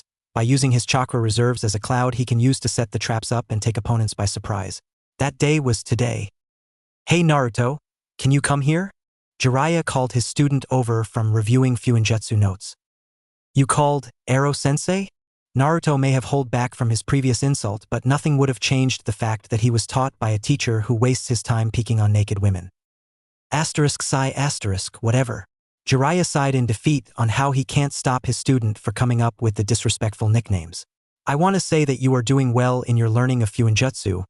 It took me much longer than a month to get down everything I know about the subject. Still, you can't progress any further without this I am about to teach you. Naruto waited in awe that Jiraiya chuckled at. I am going to start teaching you about a jutsu that one of my earlier students invented. You mean the Yondaime? Naruto asked. He had heard that it was Jiraiya who taught the fourth how to channel chakra, so he will soon become the most powerful Hokage in the world. Yes, I do, and its name is the Rasengan. Upon saying that name, Jiraiya opened his palm upwards, and then a sphere of blue chakra energy appeared hovering above the hand. Naruto started in awe and glee. Yes, this technique is also the pinnacle of chakra control, as it is basically taking raw chakra into a stable form and also into a shape. It is basically containing a tornado and releasing it on your targets if you wish it. Jiraiya explained, and Naruto nodded at every word. It took the Yondaime Hokage 3 years to come up with the concept and to finally develop the jutsu. It took your teacher a half a year to learn it, and I personally mastered this jutsu in a month. Jiraiya said to hopefully hide his boastfulness, but Naruto was not to be fooled, but still was amazed that there was someone who mastered a jutsu that took a genius like the Yondaime Hokage years to master. Now that is said, here is the first step. Jiraiya started, and he threw a water balloon for Naruto to catch. If you can pop that with just your chakra, then I will teach you the next step. Pop. Jiraiya was interrupted when the balloon popped only seconds after it reached Naruto's hand. The old perv just stared at the grinning blonde, who just shrugged. What? You said that the jutsu is moving chakra, so I thought that was the first step. I jutsu used my chakra to move the water in the balloon in all directions until it popped. Naruto said plainly, and Jiraiya could just nod dumbly. The old man then took out a rubber balloon and filled it with air before giving it to Naruto. That will the second step, and when you show me after today that you have figured it out, then we will stop there and move on to Fuinjutsu as well. Your katan is, I heard from sensei, right? That was one of your elemental affinities. Jiraiya said sternly but to the point, and Naruto nodded as he left for his home, with the old man just standing there thinking on how the student was unlike any other he had in his entire career. Wow, Naruto-kun, you actually are being trained with a Sannin? You are so lucky. Hinata said as she sat on her boyfriend's side that evening. Sakura was on the other side all the same. I was lucky to find someone available to teach me for the finals. Everyone else is too busy or taken. Naruto corrected gently, and his girls understood. I was also lucky that I sold the old perv out before he saw what you girls hide from such eyes. The kunoichi growled like an angered animal at an intruder on their land, but it sounded more like a fierce beast guarding their mate. I just wish that I can enjoy a trip to the hot spring without being peeked on. It is our right to have privacy from all but who we choose to share it with. Sakura mumbled after her hot springtime was ruined the other day. So girls, how are your training coming along? Naruto asked. He clearly wanted to change the subject since it was very sore for his company. That turned scowls into smiles. It is actually doing pretty nice. Kakashi-sensei really helped me with my stamina and strength, as well as teaching me some doton he personally knew and a few suiton. I am thinking of starting some of my own. Sakura answered, purring in her boyfriend's chest like she loved to do. Haku-chan is training with Asuma-sensei since Shikamaru is being trained by his own clan like Choji. Sakura added for extra measure. Same here, Kurinai-sensei is teaching me a lot of genjutsu she knew and helping me improve my accuracy. Shino-kun is getting help from his own clan. Hinata said as well, but Naruto just had to ask. How is dog breath being handled after what he said in front of his clan? Normally, the mention of Kiba is painful enough, but it made Hinata smirk in glee. You will know when he is dragged to see the finals by his family, but trust me, you will know how he can never bother me again. There is too much on the head and chest for the Inuzuka. Hinata spoke like a ninja usually does, filled with hidden meanings. Naruto couldn't be any more proud at how well his girls are at making a good example of how kunoichi really are. The couples continued to enjoy each other's company until they all turned in to prepare for yet another day of training. Soon enough, the day once called tomorrow is now known as today, as of the moment. Naruto woke up along with the girls. They cleaned each other up and ate their breakfast before leaving for their own teachers. Elsewhere, a familiar pile of white hair seemed to be giggling at the goods he is feasting to his eyes. But he doesn't seem to notice a boy who with a rubber balloon in hand was sneaking on him as silent as a mouse until pop! RRG. A girly shriek was to follow, and the boy with blonde hair chucked as he looked at the sky for the white mess to land, which it did not far from Naruto. Well, it took all evening, but I finally got the second part done, the blonde said until he interrupted. Will you stop it with the inventive ways to scare my heart out? Jiraiya said, and went to look for his spot only to notice that he was in the forest instead. Wait. Wadash. Who said you were in a hot spring? I sure didn't. Naruto smugly said, and Jiraiya still caught on.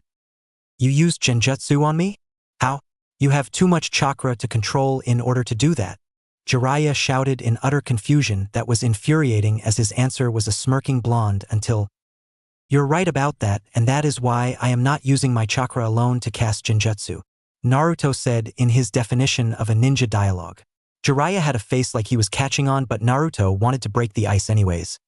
Yes, I can use my chakra to interact with the chakra reserves of others, so that they will be forced to undergo their own genjutsu. I just use my immense reserves to keep it up. Naruto was feeling like he scored one over a ninja cable of taking the Hokage seat if he chose to. I get now, and good for you. Jiraiya muttered sacristy before switching moods. And yes, I see you have got the second part down. You really are surprising me all the time. Now let's get started on the rest of your training. Naruto smirked as he listened and braced himself. Now if you are thinking that I am going to write out what Jiraiya is going to teach Naruto besides Fuinjutsu and the Rasengan, then too bad. I can be a ninja sometimes even as the author. Just be patient and I promise that I will show you just how much Naruto had improved once he starts his fight. Too bad. The rest of the month passed very fast for sure for the ninjas who have their fights awaiting them in the same stadium in the village. The only difference is that the audience is larger and more diverse, complete with nobles and daimyos. The 12 genin were standing in the field while waiting for the clock to start the finals. Naruto looked at his two girlfriends to give them one last smile to boost their confidence and quell their nervousness. Soon, the long and agonizing wait was over when the Hokage arrived to face the participators of the exams. Good morning, everyone. Hiruzen greeted the audience and competition alike. As you know, today we'll decide who is going to make it up the ranks from mere genin to responsible chunin. Compared to what happened last month, we have a much better number of fighters to compete today, so I hope you get your trip's worth. Now, let the finals begin. As soon as the speech was done, Hayate appeared as the proctor. To start things off is our decided first match. Will all but Sakura Haruno and Hinata Hyuga leave the field. The request was done and the two fighters and fellow lovers were left to face each other for a good match. Are both fighters ready? Yes. I am ready. That is what I like to hear. Hajime. Hayate raised his hand in excitement and announced the first match in the finals to go underway. To start things off is our decided first match. Will all but Sakura Haruno and Hinata Hyuga leave the field. The request was done and the two fighters and fellow lovers were left to face each other for a good match. Are both fighters ready? Yes. I am ready. That is what I like to hear. Hajime. Hayate raised his hand in excitement and announced the first match in the finals to go underway. As the two kunoichi stare each other down, the remaining fighters were watching from the catwalk like with the preliminaries. The Jonin were there too and they were awaiting the start of the match. The Jonin were amazed on how two girls who were once considered not enough for the job, but they actually became real kunoichi. The genin completers were actually thinking it was going to be a yell fest and a fist fight like in the academy, but after the preliminaries a month back, they were in doubt about that. Then they saw a feather from a nearby bird fluttered into the stadium and landed right in the middle of Hinata and Sakura.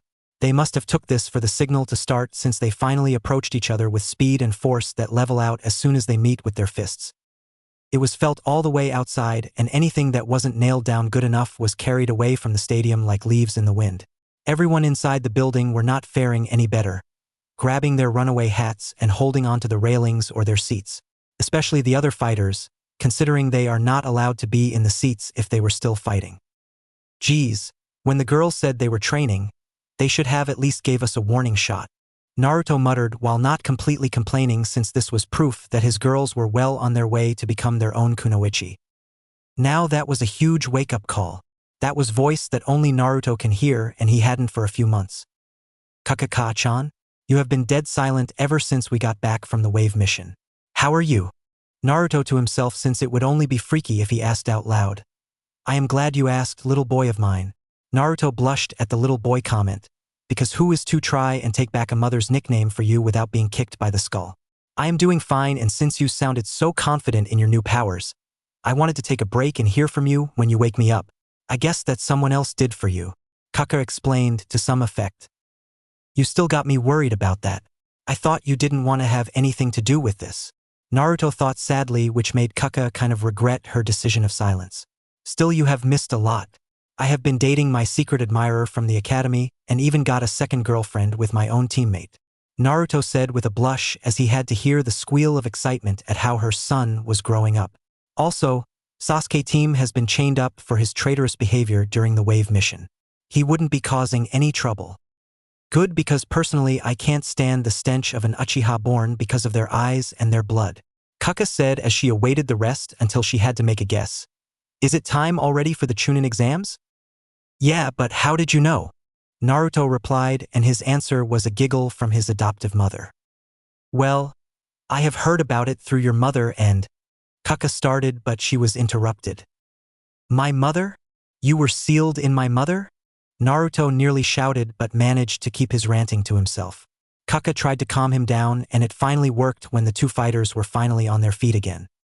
Back to the match, Hinata and Sakura were gathering themselves together after that shockwave sent them both flying in their own directions. Sakura managed to get back on her feet before Hinata, just enough time to raise her first and slam it into the ground below and causing it to crack into pieces. Ha! Sakura yelled in vigor at her attack, yet Hinata dodged it anyway when the Hyuga jumped high into the air where the earth-shattering attack couldn't reach her. All the way to the other side of Sakura as her attack only went straight forward. Jiken no Kishirosen. Haranumi. Hinata yelled as she started with a palm strike hard on the face, only to use her other palm on Sakura's right arm to spin around to land a sturdy left-side roundhouse kick. Sakura tried to counter it, but Hinata was fast and nimble, enough to glide over a left horizontal punch and used another palm strike to send Sakura to the ground, but before that, Hinata used her left leg to change Sakura's direction more to the side, right into a boulder that was shot out of the earth due to Sakura's previous attack. Speaking of which, the boulder softened at an alarmingly fast rate, right into nothing but mud. Time for my counter-attack, Sakura shouted from inside the dirt rubble that retracted inward. Doton, Doryu Taiga. Hinata then noticed the ground beneath her feet started to give away, and she found herself sliding away from Sakura, who appeared out of the rubble. Doton Doryuden. Out of the mud stream came a dragon's head, and out of it came bullets of mud that struck hard against the wall in front of her. Sakura smirked at her work. I have been training Hina-chan. I am not the same girl a month ago. Neither am I. Hinata's voice came out of the rubble clearly, and once the smoke cleared, it was revealed to have the Hyuga heiress standing on a wall of mud that took in the Doryuden. Hinata then preformed some hand seals. Suetun, Mizuanka Shindu. Water left her mouth at the speed of an anvil from a cliff and in the shape of a ship's anchor. Sakura now knew that both her and her opponent used Doton, so it will be useless to use the same defensive jutsu over again. So she just dodged the Suetun and went into close combat with Hinata. Sakura's blows were enough to shatter stone like last time, but Hinata used her Jiken no Kishirosen to maneuver around them and hit under the defenses which Sakura was quick to protect. This all adds up to an even match that seemed to have no direction to go in. Let's finish this once and for all, Sakura yelled as she made the snake seal for a new Doton on offense this time. Doton, Dorihiki Shindu. Mud erupted from Sakura's mouth in large bullets that rocketed through the air. Unfortunately for her, Hinata had her own secret up her sleeve. Futon, Shinku Gakken. Hinata breathed in deeply and expelled a super-concentrated burst of wind that shot furiously towards the rain of mud and caused an explosion that rocked the entire stadium. When the shaking had ceased and the smoke had cleared to show that the two girls were on the ground or what is left of it, clearly unconscious, Hayate ran down and checked both of their vitals. Both competitors are unable to continue. This match is a draw. That announce didn't start any booing or groaning but cheers for the great and exciting match. Only those who know that they are doing can turn a dangerous event into an entertainment one. That match was the sure sign of such ninja for the future to come. It was now time for the second match of the finals, between Kankuro of Suna and Haku of Konoha. The latter arrived in a burst of ice onto the battle arena, but the former was about to quit when he felt like some was holding him up and threw him into the arena. All he ever heard was someone saying, "Just fight. Nothing is going to change." Since he was in the arena, there was nothing that Kankuro could do, so he sighed and gathered himself on his feet. This girl said that she can turn her chakra into freezing temperatures, enough to freeze human skin. This shouldn't be too hard, Kankuro thought in his head as he readied the bundle on his back that he took with him to the finals. Are both fighters ready? Hayate asked. Haku said, sure, while Kankuro was whatever. Hajime. Haku knew the drill by now, so she backflipped for some distance to take out some kunai to throw at her opponent. Kankuro just dodged them and went for some close combat which Haku had thwarted by grabbing the arms that turned to ice. Strangely enough, Haku threw Kankuro over and went for the bundle to show the same boy with makeup on and wearing a cat suit. This boring. You have done this before a month ago. Have you even tray? Haku suddenly sensed something out of place. She jumped out of the way of some spears that came out of nowhere and stroked the puppet boy, still on the ground and in wrappings to reveal shattered wood and paint. It was just the puppet doppelganger of Kankuro. Sure, I have trained. It is your tree huggers that are too general. Kankuro got up and shed of his cat suit to reveal another underneath, but had steel plates around the forearm and wrist. Don't you know how hard it is to remove ice from clothes without tearing them or get them wet from waiting? Steel is plenty in our village, and it is easier to get ice off than fabric. That explained how there was no ice on Kankuro's underclothes. Okay, I am impressed now, but this match isn't over yet, Haku shouted before spiriting towards the puppet genin from sand. You know Naruto-kun. That Haku boy sure likes to lie about his ability to create and manipulate ice. I gave you the same thing. Kaka wanted to break the ice, but she never expected for Naruto to break down in laughter instead his head. For the fox to hear. I am sure, Ka-san, but you better get a better look or scent at him. You will be surprised. Naruto explained. He had given Kaka to ability to sense what is happening outside the mindscape, through Naruto's own senses. Speaking of which, Kaka tried it out and indeed discovered some surprisingly. That scent. That Haku is a girl. Kaka shouted for her disbelief that she let her eyes fool her into mistaking a girl for a boy. I know. Haku is good at acting the opposite sex, but she couldn't fool me when we first met. Naruto spoke proudly and smugly, which just rubbed in Kaka's side the wrong way. Don't give me that tone of voice, young man. I have been missing out and I have gotten rusty by just sleeping about. The fox shouted in defiance and in a stern tone that scolded Naruto for his own behavior at his adoptive mother. Sorry, but I could help it. But I want to know why you were sealed in my mother, Naruto said in his own stern voice, and Kaka sighed. Now just for you to know, The whole story will just take too long, so I will be leaving it out. Sorry for your spoiler suckers. And that is it. It is all I know, so you will have to figure it out on your own. Kuka finished her side of the story that sadly had a lot of holes in it, and that means unanswered questions, and Naruto had many in mind. Okay, thank you for finally telling me, Ka-san. Now let's watch Hakune-chan's match. Naruto sent one last thought to his mother in his mindscape. Back to the match, Haku and Kankuro had been duking it out the whole time that the steel plating made a prefect substitute for clothing in the hand of chilling ice. Still, it was an even match, so who knows who will win. Kankuro was still upset that his attempt to forfeit was foiled by a blonde brat, while Haku was determined to make it big in the finals, hoping to feel right in home with Konoha like she spent the last 2 months training to do. Haku then sensed something else wrong, and before she could gain some distance and space, Kankuro had grabbed her and opened his mouth to inhuman lengths and shot needles dipped in venom. Haku used the famous log substitute to escape the poison, but was baffled by 2 things. One, that the Kankuro she was fighting was a puppet along, and the wrappings were in a bundle once more. It then unwrapped to show Kankuro once more, who wasn't even sweating compared to the tired Haku. Surprised again. Don't worry your faint heart anymore, tree hugger. I am the real Kankuro. It was getting boring sending puppets after you, Kankuro said, and Haku was getting peeved by it, while the puppet-san boy just shrugged and sighed. Fine. I will spill the beans.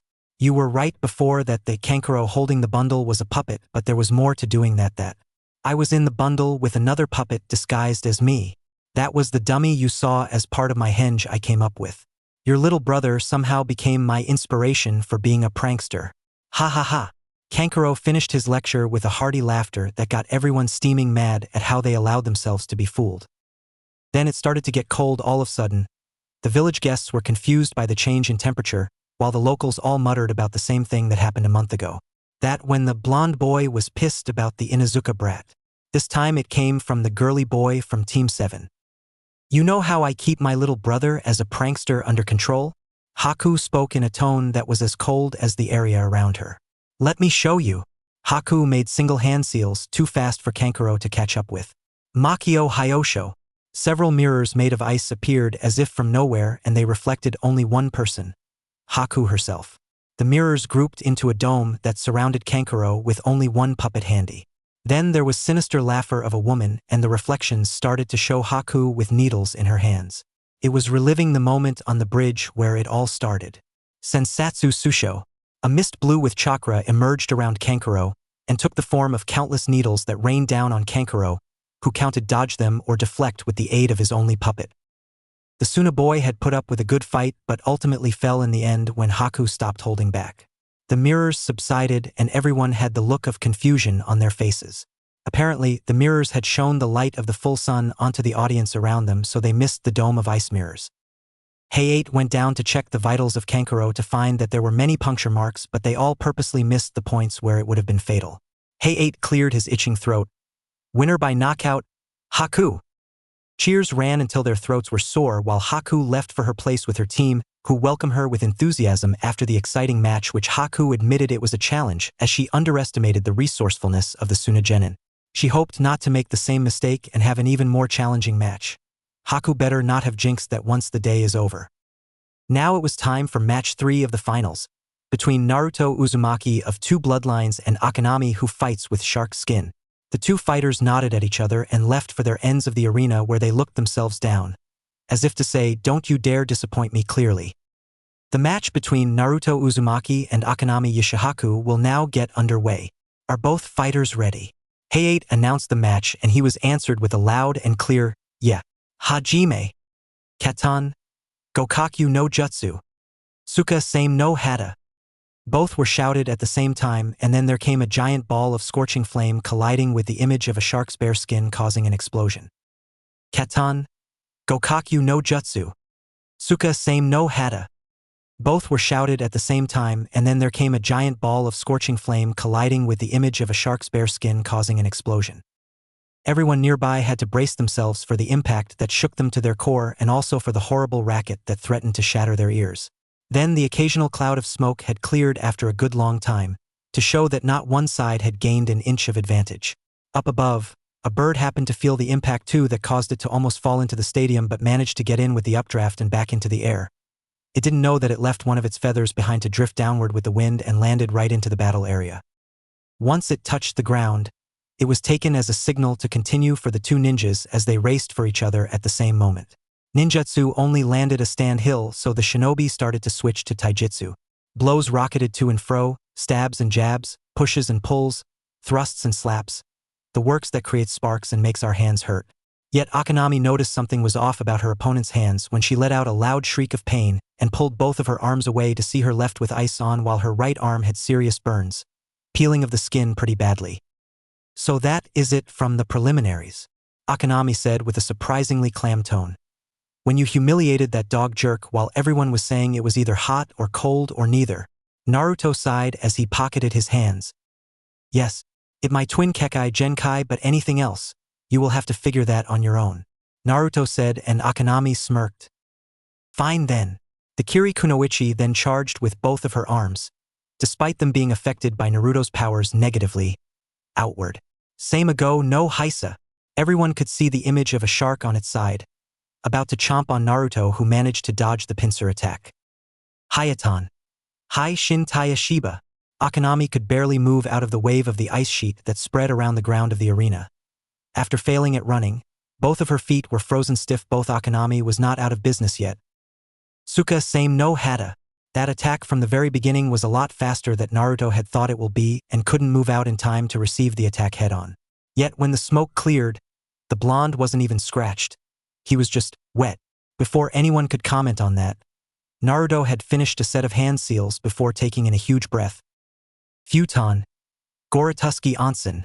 Naruto had extinguished a huge sum of boiling water that melt the ice, carrying Akanami away into a wall that was burned from the sheared heat. Naruto still wasn't letting his guard down, not with someone like this who managed to get this far in the exams. Suetun, Mizurappa. Speak of the devil, a shot of water had from the smoke and nearly hit Naruto if he didn't move out of the way in time. Suka same no hata. The same shark image had emerged from the smoke as well, but this time, hitting Naruto, who was in a position where he couldn't avoid it. While not as bad as Choji in the preliminaries, Naruto was still covered with cuts and his outfit was in shreds. Don't underestimate Kirigakure. We are not the weakest village there is. Akanami thought she had Naruto enough to brag about it, but the blonde wasn't finished either. Katan. Hosenka no Jutsu. Naruto unleashed a storm of fireballs at Akanami, who wasn't worried the least. She just didn't know that it was exactly what Naruto wanted. Suetun. Suijin Hiki. The Kiri Kunoichi unleash a barrier of water that extinguished the fireballs, but when Akanami thought she had the blonde. Futon. Repashu. Naruto clapped his hands, which dissipated the wall of water to reveal shuriken that were accelerated by the wind force. Akanami could get out in time for the ninja stars to strike her furiously, causing great injury. Right now it was beginning to become obvious that it was time for one last attack, and those two genin had thought so. Akanami had readied her injured arms, covering them with immense chakra that was even visible, while Naruto took out a string with kunai attached, each equipped with an explosive note before channeling his own chakra onto each of them. Suka same no same mure. Akanami started to shoot out multiple images of sharks from her arms towards Naruto. Futon. Karasuzum Erasure. The wind made from chakra had formed the shape of a sparrow on every kunai when Naruto launched them from the cord connecting them together. The two attacks moved in blurs, but to the shinobi, they moving until they hit each other with a burst of force that shook the very air itself. When everyone was able to see the aftermath, they saw to their shock that both shinobi were sent flying by the force behind each other's attacks, but only Naruto was able to emerge and still stand despite his obvious injuries, while Akanami fell into unconsciousness. Gunma appeared near her to check her vitals. Then he stood up to announce, "The winner of the match is Naruto Uzumaki." The crowd soon cheered for such an exciting match, while paramedics from Kiri took their beaten Kunoichi out for healing, while Naruto managed to use a Shunshin back to his own team. That was a tough battle to be sure, but Naruto needed to make sure things are still going along and prepared for anything funny happens. "That was very good, Naruto-kun. You really are quite the inventor," Haku said while Hinata and Sakura were busy focusing on covering the spots where Naruto's natural healing ability had to avoid in order to fix these bruises and scrapes. "Still, we never found out how that Kunoichi did her jutsu, so could you tell us?" Haku decided to tease a little as part of her own personality, while the blonde's girlfriends joined in on the begging that Naruto could never ignore. "Fine then."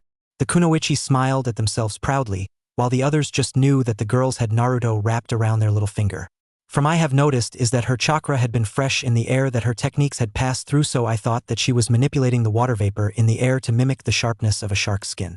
The density of the chakra mixed in the air was so thick that you could see the image of a shark as clear as day. Now his audience were taking this in and were amazed on how well Naruto has turned out to be really good about breaking down enemy techniques from simply looking at them in action. That is actually brilliant observation there, Naruto-kun. Naruto cringed to hear a voice that once again had taken him by surprise since he had his match. Much like when the very first match of the finals was going underway. I wish you will stop that, Kachan. I can keep flinching when you suddenly start talking to me from inside my head, Naruto thought, and instead, Kaka giggled. You know that I can't help it when you let your guard down right after you finish your battles. Kaka teased her adoptive son like all mothers do for a living and pleasure. It was always worth it to see Naruto try to hide his blush from the eyes outside his mind. So the blonde tried to change the subject. Anyway, the next match is going to happen and I better prepare to be both excited and bored. Naruto thought that managed to get Kaka's attention. Just how does that happen, Naruto-kun? Isn't everyone in your village or the guest are good at making a match exciting? This time, Naruto chuckled at it while leaving his adoptive mother even more confused. Just watch on how Shikamaru will display what is it like to be a Nara. Naruto thought, and he got comfortable with both Hinata and Sakura finishing up the healing, or should I say groping. They then leaned on one of his shoulders to rest their tired heads. Girls will always be girls. Alright everyone, this will be the fourth match of the Chunin exam finals, between Shikamaru Nara and Temari of the Sands. With 3 incredible matches in a row, the crowds were cheering even though the match hadn't started. What they don't know is that there is nothing exciting about Slacker trying to get out of a match. Temari just used her giant fan to hover slowly to the battle arena while Shikamaru was still in the stands, about to forfeit, but then he felt some grab him by the back of his collar. The Nara turned to see Naruto, already all healed up, with a look that wasn't approving of what Shikamaru was planning. Don't you dare quit on us now, Shika. I know where I can find your mom. Naruto said, threatening, and Shikamaru paled at the possibility of the blonde telling on him with his mother, who never had tolerance for her husband's or son's laziness, to say the least. Then Naruto threw Shikamaru unceremonious into the battle arena. Now go get them and don't worry. Temari isn't as troublesome as you think. Now that meant Shikamaru's doom, as women hate it when men call them troublesome even if indirectly. What do you say about me? Temari was now roaring for a fight, and Shikamaru was still on the ground cursing and grumbling about how Naruto had to force him to fight in a match that he will prefer Cloud watching over. Anyways, this match between Shikamaru Nara and Temari of the Sands will get underway once both fighters are ready. Genma wasn't going to have any more of this nonsense, and thank the gods, it was quick for him to start the match and get out of the way. Kamaitachi no Jutsu. Temari reached for her fan and used it blow a sharp gale at Shikamaru, who was not happy about it at all. Now when he was thrown all over the battle arena like a rag doll in the wind of a storm. Shikamaru finally decided to stop himself when he saw that he was heading to the ground with enough force to crack his head open. Instead, he was engulfed in a cloud of smoke, making Temari think that she had got him and braced herself to give the final stroke. Instead, she gasped to see a shadow hurried towards her. Temari moved away since she had read that once a Nara's shadow touches another, the owner of the same shadow is helpless to be used as a puppet while mimicking the movements of the Nara. Temari then saw that Shikamaru had halted his fall while using some kunai as footholds. Then he threw some more kunai, but with bomb notes attached, which nearly had Temari if she didn't move in the other direction in which they were thrown in. From that moment, Shikamaru tried to use his technique again, but Temari had dodged it again. Troublesome. I knew this will happen, and that is why I wanted to forfeit while I had the chance, but no thanks to a troublesome blonde. Shikamaru looked at Naruto, who just smirked until his mouth fell off, and then pointed at Temari, who was just fuming. Shikamaru then realized that he forgot about his opponent also being a blonde. If you still going to call me that, then I should make you quit before I kill you.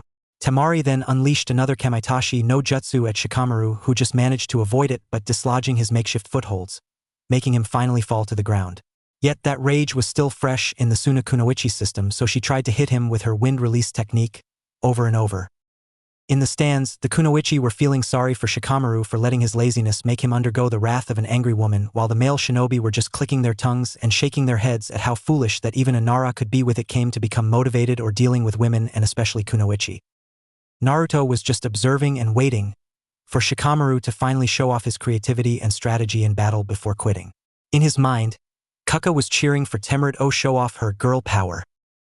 I must say that this Shikamaru character could use some of your own advice about getting a girlfriend before they all do, Naruto-kun. Some things will never change, and for once, Naruto didn't even bother trying to hide his blush, because with his two girlfriends on each shoulder and the others looking at him from the other side, couldn't even see that blush from that given distance. That will only happen years after this Kachan. Everyone thinks I am wasting time with girls when I should be training. Naruto retort in thought, but Kaka just won't let go of it. Sure, and I will be still waiting to hear on how your colleagues come to you for dating advice. Naruto groaned internally. His adoptive mother will never stop trying to embarrass him. Shikamaru then decided that any more talking is only going to make this even more troublesome, so he used the wind to his advantage by mixing some smoke screens while in the cover of the smoke. Shikamaru will try to finish this match once and for all. And so, when Temari finally managed to dispel the smoke, she had to dodge yet another explosive note attached to a kunai. Temari then realized that, as the matches went on, the shade created by the sun increased, and so did the additional range of Shikamaru's shadows. Also, Temari noticed that she was actually quite far from the shade, so she felt safe from the influence and was able to use another of jutsu at Shikamaru, who didn't budge an inch. Yet, what is going? Why can't I move? Temari felt like something had grasped her body and was like making her paralyzed from head to toe. That couldn't be Shikamaru's shadow since she was too far from the limited range of it, or is she? Cage main no jutsu success, Shikamaru said with a cocky expression on his face and confidence of victory in his voice, which set the civilians into shock, as well as Temari, who could understand what just happened. Then she saw that Shikamaru was getting a little exhausted, and then saw something that she couldn't believe she missed. She was in range of the shadows after all. In fact, Temari was just standing near the edge of the shade caused by the afternoon sun. But how? I was sure that the shade wasn't this big. Temari struggled to find out what had caused this, and Shikamaru sighed. Well, since I had to win in the preliminaries, a troublesome blonde with whiskers. Shikamaru had dragged those last two words in order to make Temari blush at how she overreacted to his words not once but twice in one day, as well as trying to drag a verbal jab at Naruto. He offered to help me expand my horizons since my performance at the preliminaries almost made me too predictable. One thing I did learn from him personally was what genjutsu actually is. Messing up the sense of others by stirring up their own chakra reserves. A lot of ninjas got curious to this and listened in, so when our enemies will realize that they were under in genjutsu, they will try to dispel it, but by suing the same chakra that is the source to the illusion, they are helping us strengthen it. Shikamaru said, and the shinobi were getting it now. By rallying you up into your wind techniques, I was able to conceal myself casting the genjutsu. You never suspected a thing, and that can get you killed. That is what Naruto had taught me. Gemma then dropped down to announce Shikamaru as the winner when I forfeit. Everyone was shocked to see that the same Nara forfeiting even thought he had gotten himself the victory. He must have been reading their minds when he started speaking again. I am nearly out chakra, and even if I can recharge by the time of my next match, I will have to go against Naruto, and for the record, I will never win against a troublesome blonde like him. Genma saw prefect logic behind that. Shikamaru was a true Nara, all right, but still the match had also proved to be anticlimactic. A real downer, to be sure. What is with that boy? Why did he have to surrender? This time, Naruto was expecting to hear the voice of disbelief from Kaka, and so he never flinched. Not even by the sheer volume of the voice. Well, he does have a point. He nearly had the chakra left for another match or the time left to recharge if did accept his victory. Besides, after how he made fun of Temari-san, don't you feel at least grateful for Shikamaru not hogging the victory all to himself? Naruto was a true gentleman to be sure, and Kaka actually calmed down at those words. Fine, but that is the last time I will let such a lazy ass do something so stupid.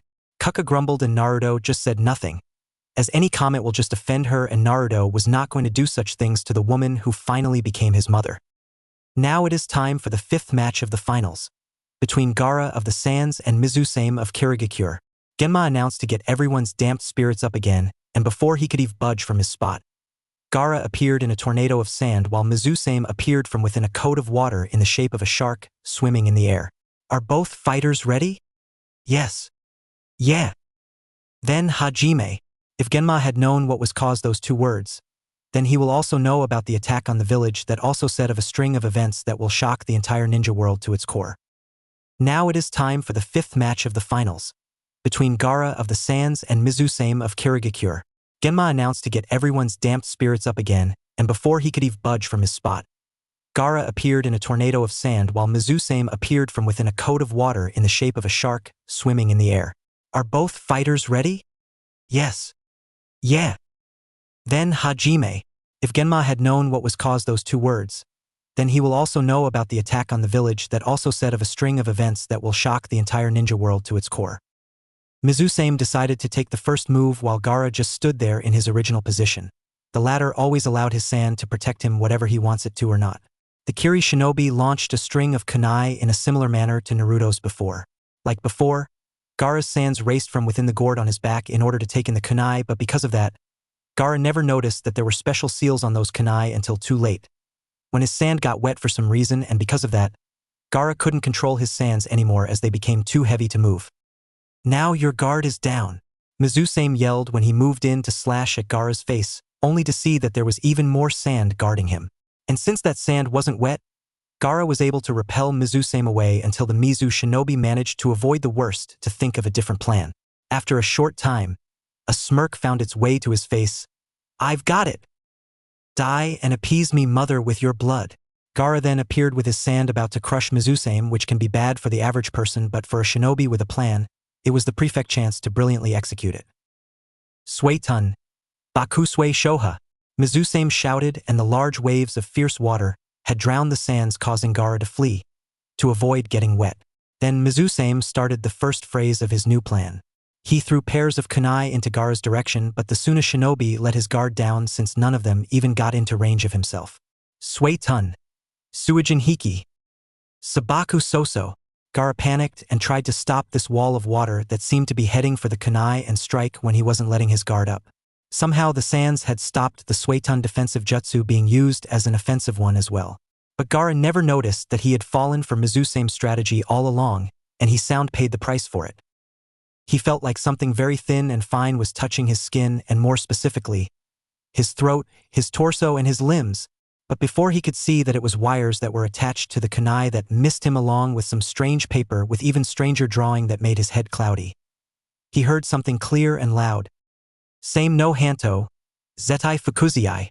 With the leftover water in the arena and from the Suijin Hiki, Mizusame was able to move in while Gaara was still not thinking straight and made a mortal wound on the side of his stomach, spraying his red life substance all over the ground beneath his feet. Gaara roared in pain and yet was confused at the sight of what was leaving his body. It was like a strange red and warm liquid that he only felt in certain places and times. My blood? My blood! Gaara started to act like this was the first time he ever bled in his life. Then Gaara started to morph in a sick way. It was like he was becoming a monster that merged with the very sands that he kills with. His eyes turned from human to a black one with shining iris of a star shape. His skin turned sand brown with black markings all around. His facial features even took less on that of a human's and that of a mammal like a raccoon. Everyone in the stand were getting scared and confused violently until they suddenly relaxed and saw feathers falling from the sky before falling back into their seats like they were dead. This also happened where the genin were awaiting their next turn at the same fate. What is going on? Naruto shouted as feather caused people, shinobi and civilians alike, to fall around him. Ka-san. I am here, Sochikuin. I have managed to stop this genjutsu from putting you to sleep. That is what this jutsu does. The Nihon Shoja no Jutsu, Kaka said, and she pointed out the situation to her adoptive son. Naruto nodded as he received on how to handle this situation. And with that in mind, he raced to find the rest of his fellow genin so they don't get separated and get killed in the confusion. Elsewhere in the village, the shinobi who managed to either stay awake and awoken themselves marched off to protect the others who couldn't protect themselves. This was because as soon as the genjutsu ran out of juice, enemy shinobi appeared and immediately attacked the village. They appeared from every alleyway, from every dark corner, and form any possible hiding place where the eyes of the protecting shinobi never laid themselves on. Soon all the shinobi were all nothing but scattered throughout the village. It will seem this ambush is going to be a real disaster for Konoha. Back in the battle arena, with Gaara still screaming about bleeding like a baby, the Suna Kunoichi appeared and took Gaara into her arms. We are out of here. Let's go, Tamari said as she tried to get Gaara out of the village. The plan was for him to awaken his demon against Sasuke, but the tournaments had changed and they were getting a little antsy. Too bad that their fears actually came true. Now they needed to get Gaara away from the ANBU, who will try to subdue him and ruin the rest of the plans. Meanwhile, Hiruzen and Mei had moved just in time for the Kazekage to attack them, forcing the two Kage to retreat to the rooftops of the Hokage Tower. Around them, for shinobi wearing similar clothing of boxers appeared on all four corners that made up the roof. Not with the blue shirts, black pants, and oversized rope knots behind them. Then these shinobi did one single action. They made their hand seals and a cubic dome of purple-colored walls and ceiling emerged. The four violent flames formation? Mei voiced her observation. So Orochimaru wants no one getting out or interfering with his battles, huh? Even with another village fighting for yours, old man Hiruzen. The elderly Kage sighed deeply. It is me he wants, and if I didn't know the once prodigy of a student, he has something planned for you to be busy. Hiruzen said, and Mei had to nod at those words. Then the laughter of a madman was to be heard, pricing their ears. I should have been made the Yondaime Hokage, but you wasted your time trying to make me see this will of fire that brat had instead, which you took my deserved title and gave to him, Orochimaru yelled at his past teacher. And what happened after you stuffed my head with dreams, ambitions for the future? You brand me as a traitor all because you were afraid of what I will become. I just wanted to know the answer to questions no one knew the answers to. And with this will kill you for what you done to me, and then I will finally be free. Orochimaru finished his speech by weaving hand seals which got both Kage on guard, and they launched their own attacks. Shuriken Kage Bunshin no Jutsu. Katan. Hozenka no Jutsu. All these attacks sent a hail of shuriken into Orochimaru's direction, hoping to break his concentration and cancel any technique he was about to do. Unfortunately, it was not to be. Kuchios. Edo Tensei. Stopping the shuriken, even the ones covered in fire, were two coffins that acted like shields for the cowardly. But no one was able to see that the snake sage was already out of breath from suing such a forbidden and demanding jutsu. His embarrassing encounter with Naruto in the forest still lingered around and was still biting him in the rear. Each of the coffins had the kanji for number 1 and 2 from the left to right respectively. Then the first coffin with the kanji for 1 opened to reveal a tall man with tan skin and dark eyes. He had waist-length black hair typically styled in a center-parted fringe that framed his face. He often wore the standard shinobi dress of his era, consisting of dark red armor worn over a simple black suit with sandals. This armor was constructed from numerous metal plates, formed into multiple protective guards along his body. Each collar of his shoulder guards bore a strange symbol that was not seen in the village. The other coffin also opened, and out came was a fair-skinned man with white, shaggy hair and dark-colored eyes. He had 3 red markings on his face, 1 under each of his eyes and 1 on his chin. In combat, he wore blue armor with a distinctive white fur collar over a simple black suit. This armor was constructed from numerous metal plates, formed into multiple protective guards along his body. Beneath his shoulder armor, he wore 2 bands on each arm. This clothing was accompanied by sandals and a hapuri in place of the more traditional forehead protector. His casual outfit was a simple, short-sleeved, blue shirt kimono with mesh armor underneath and held closed by a pale yellow sash. This casual attire included blue pants and a bracelet of sorts on his left hand. Are they? Mei said, and Hiruzen nodded to verify her fears. She had seen their faces before and heard of their power. They were the first 2 Hokage of Konoha, Hashirama Senju and his younger brother Tobirama Senju. Where are we, brother? Hashirama started to mutter as he got used to his new surroundings that he did not recognize. This does not look like the astral plane where the dead go, Tobirama said in his usual serious tone. Then they both saw Hiruzen with a woman neither of them saw before. They then realized that if someone had went through such hard work to get their best student onto a rooftop and bring them to life on the spot, this woman must be. Oh, they finally elected a female Kage while we were away. That is great. Mito-chan has been trying to get that to happen for decades. Hashirama voiced his approval that his people had finally settled somewhere where they settled their sexist ways about kunoichi and women alike for something like this. Despite the praise, Mei still found herself sweat-dropping at the impression this legendary Hokage, who was considered to be one of the shinobi, to be nicknamed the God of Shinobi. This is what Hashirama Senju was like? Maybe I should have listened to old man Hiruzen. After all, he was trained by both this boso and his brother. Seriously, who really is the older brother of this bunch? Mei thought all in her head but still readied herself for a real battle against them with Orochimaru in the mix. Back at the stands in the Colosseum, Naruto was still trying to find where his friends are. They had to suggest to be in different place to diffuse any arousing suspicion. Seriously, what will they do when they get ambushed because they were alone? Yow! The Konoha shinobi were baffled to see that Shikamaru was not dead and jumped with his rear end on fire. They all saw that Naruto had a mischievous look on his face. That told them that Naruto decided to be a little sadist when it came to waking Shikamaru up. Nice to see that you have finally decided to join us from the land of the dead. We need to get going. Sasuke has escaped from his prison, Naruto said, and his fellow genin who have gathered around for the plan had gasped. They have heard about Sasuke's traitorous behavior during the wave mission, so he was locked up until it was time to harvest his essence, thus making him an unwilling sperm donor. He also had spotted the Suna shinobi and ran off to face them. Kakashi-sensei told us to track him down and stop the team from doing something stupid and return him back to his cell, Naruto said to the glaring Shikamaru, who found himself being dragged along like a sack of potatoes along with the rest of Team 7 along with Team 8. Shikamaru eventually catch up in their pace, but that was to be soon, as when they found the Suna team.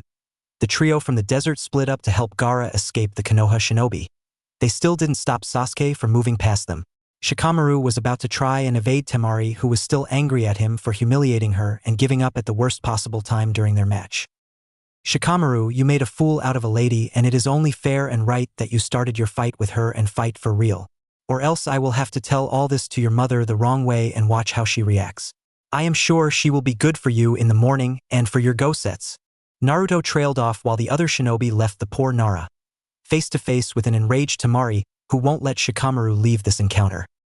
Kankuro tried to stop the others, but he was then halted by Haku and Shino, who wanted a fight in the finals but wanted a little make-up when the invasions interrupted his chance. That left Naruto with his girlfriends and Kiba, who was reluctant on account the punishment the boy suffered at the hands of his family. For now, let's call him her. But with this delays, Sasuke foolishly had gotten into conflict with Gaara in the forest. The Uchiha had heard everything about what happened and he hated it. He hated that his rival and the one person that was supposed to be weak and stay that way was slowly getting stronger, and he even have gotten not one but two girlfriends. It sickened him, and now Sasuke believes that taking advantage of the confusion will get him away from the place that only wanted his genes and sperm for their weapons. Then Sasuke realized that Gaara had set off the same energy that he had felt from Naruto at the bridge in Wave Country. So the Uchiha thought that Gaara was the one that Naruto was facing against and lost. And if Naruto couldn't defeat this boy, if Sasuke did, then he will gain back his respect he was stolen of. Sadly for the boy himself, it was not to be. Thought you could kill me with such predictable tactics and pathetic attacks? You dined me of my vengeance, and with your blood, I will be able to kill both the Mizu shinobi and the Uzumaki. Gaara shouted, almost snapping, but was able to send his sands against the Bond Uchiha and kill the boy. But then the attack froze solid only centimeters from Sasuke's heart. I am afraid that your killing mood has expired, and I will take you to the compost where you will be used for better soil. That voice was like a confident but cool shinobi in charge, and it was so familiar to both boys. It caused them to feel a shiver trough their bodies. They all turned to see, in the light of the sun like an action hero, Naruto Uzumaki and his girls on a tree branch. Dobe! Uzumaki! Both Genin shouted, and the blonde just nodded and seemingly froze the entire forest with the expectation of his girls, while Sasuke was now trapped in a net of frozen sand and Gaara's legs were frozen stiff. Let's rumble for good times, Gaara. You will come later, Sasuke. Like always, Naruto said, ignoring the glare of hate and bloodthirst out of the Uchiha to focus on Gaara. That action can be proved too complicated, as it can cause a history of pain to repeat and yet create a future so bright it can't be looked at without going blind. Thought you could kill me with such predictable tactics and pathetic attacks? You dined me of my vengeance, and with your blood, I will be able to kill both the Mizu shinobi and the Uzumaki. Gaara shouted, almost snapping, but was able to send his sands against the Bond Uchiha and kill the boy. But then the attack froze solid only centimeters from Sasuke's heart. I am afraid that your killing mood has expired, and I will take you to the compost where you will be used for better soil. That voice was like a confident but cool shinobi in charge, and it was so familiar to both boys. It caused them to feel a shiver trough their bodies. They all turned to see, in the light of the sun like an action hero, Naruto Uzumaki and his girls on a tree branch. Dobe! Uzumaki! Both Genin shouted, and the blonde just nodded and seemingly froze the entire forest with the expectation of his girls, while Sasuke was now trapped in a net of frozen sand and Gaara's legs were frozen stiff. Let's rumble for good times, Gaara. You will come later, Sasuke. Like always, Naruto said, ignoring the glare of hate and bloodthirst out of the Uchiha to focus on Gaara. That action can be proved too complicated, as it can cause the history of pain to repeat and yet create a future so bright it can't be looked at without going blind. Back at the village and with the Kage in battle, the other Konoha shinobi struggle fend off the forces that came in all directions. It seemed like the invaders never stopped coming. But the Jonin were cleaning through the forces as easily as hot knives though thawed butter. It will seem that the ambush was only a minor inconvenience and showed off just how well Konoha shinobi can react to such things.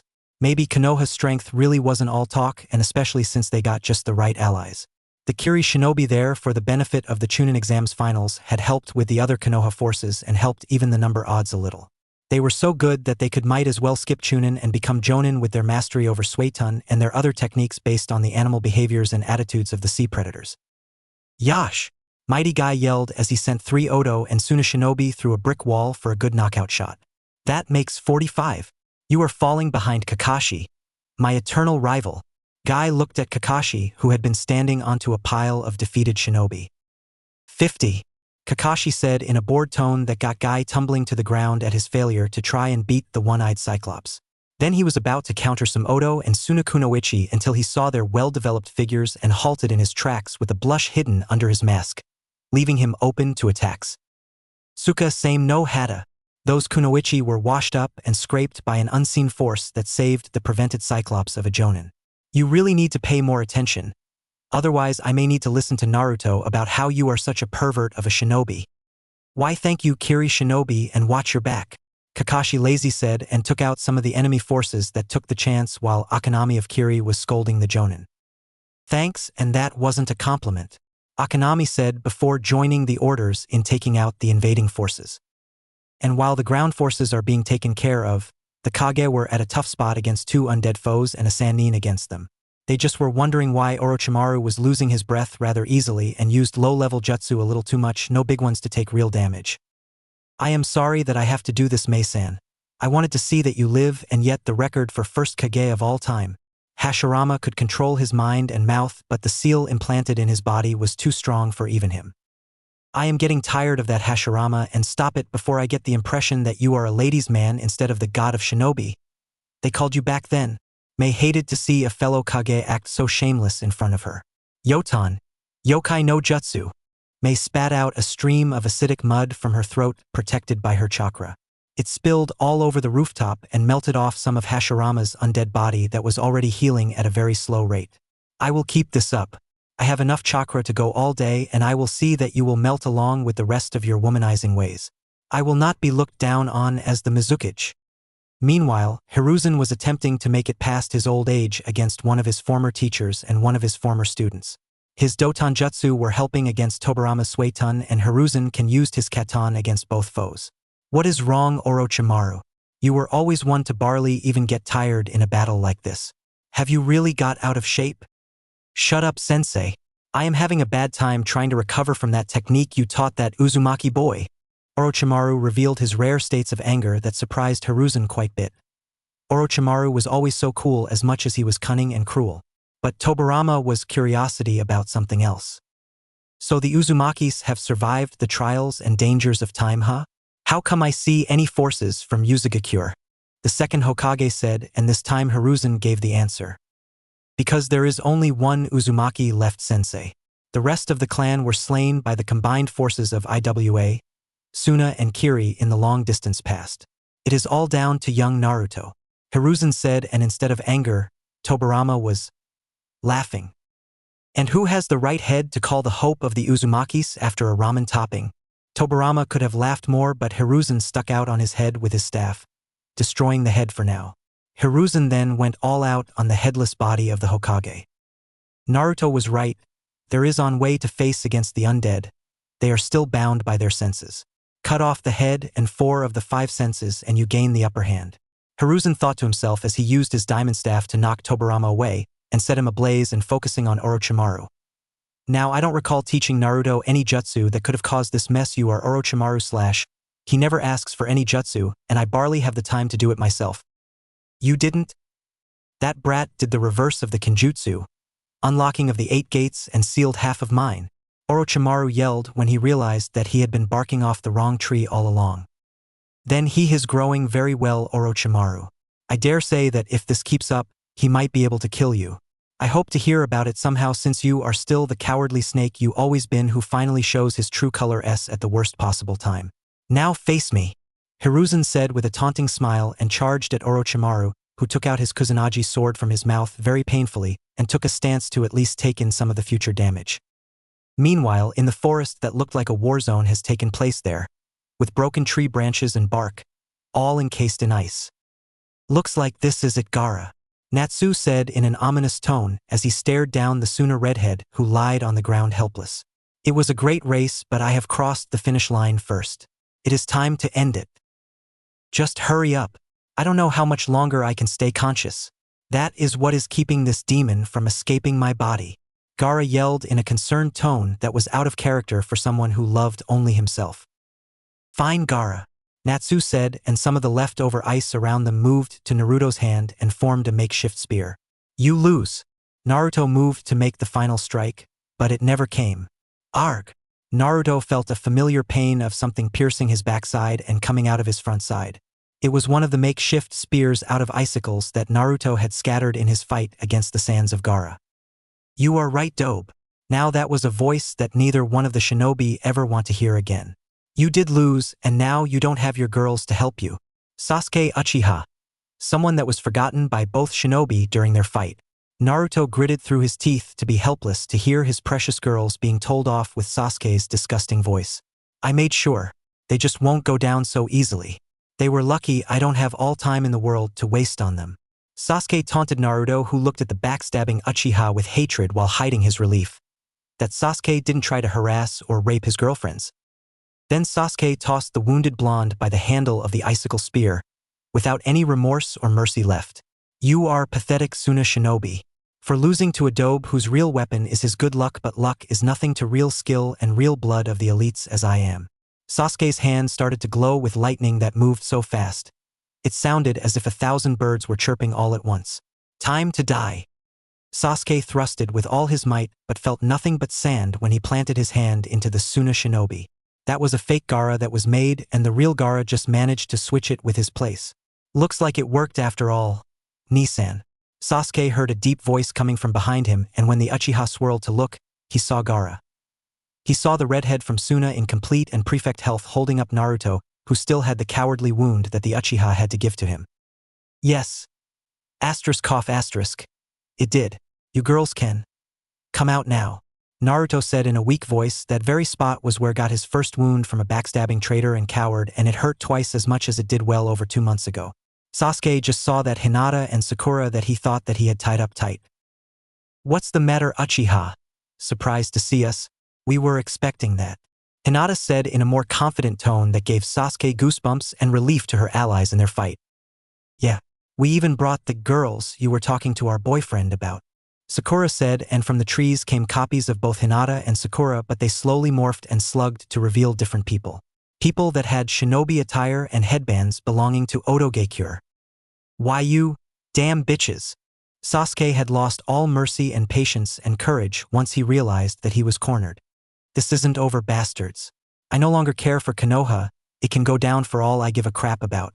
All I need to live is that my brother needs to die. At my hands and my hands alone.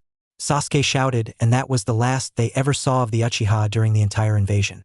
He had just vanished after a poof of smoke left a dead animal in his wake. No doubt the one that Sasuke had killed in his rage, or otherwise it was just in his way. But now it was time to get back to the village and hopefully help out driving the forces out of the village. And to top things off, when Temari and Kankuro appeared, ready to face the Konoha shinobi for their brother. Stop, Temari, Kankuro. Gaara himself told them to stand down, remembering how they were afraid of him. We are not fighting Konoha or Kiri anymore. We have lost. But what have you done to our brothers, bastards? Kankuro was the stubborn type, all right, not very impressive for his already poor image with makeup on and dressed in a catsuit. They have done nothing, and we are going to leave this forest and for our home in Suna. That is an order. Gaara said again. He was just getting annoyed that his only brother was just too persistent. He just can't believe that he had to endure all this nonsense, and it is only because they are the only family left. Now that the invasion was lifting with more and more shinobi come and puff out like flames after exposed to a stronger puff of breath, It seems to be more clear who is the winner of this war of an invasion.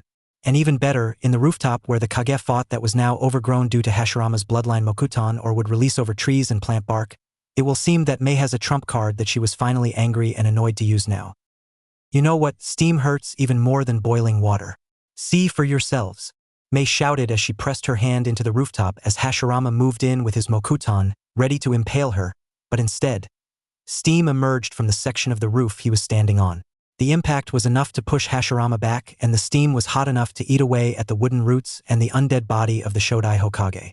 Juki Hataki no Hain. From everywhere else, Orochimaru had to get caught in a geyser that burst out of the roof under seconds. Tobirama also found himself a victim of this attack, even though he was able to protect himself by covering him in water that dosed the hot steam on his undead body. Boo, the real icebreaker came from where the Sound Four were placed in to hold up the four violent flames formation.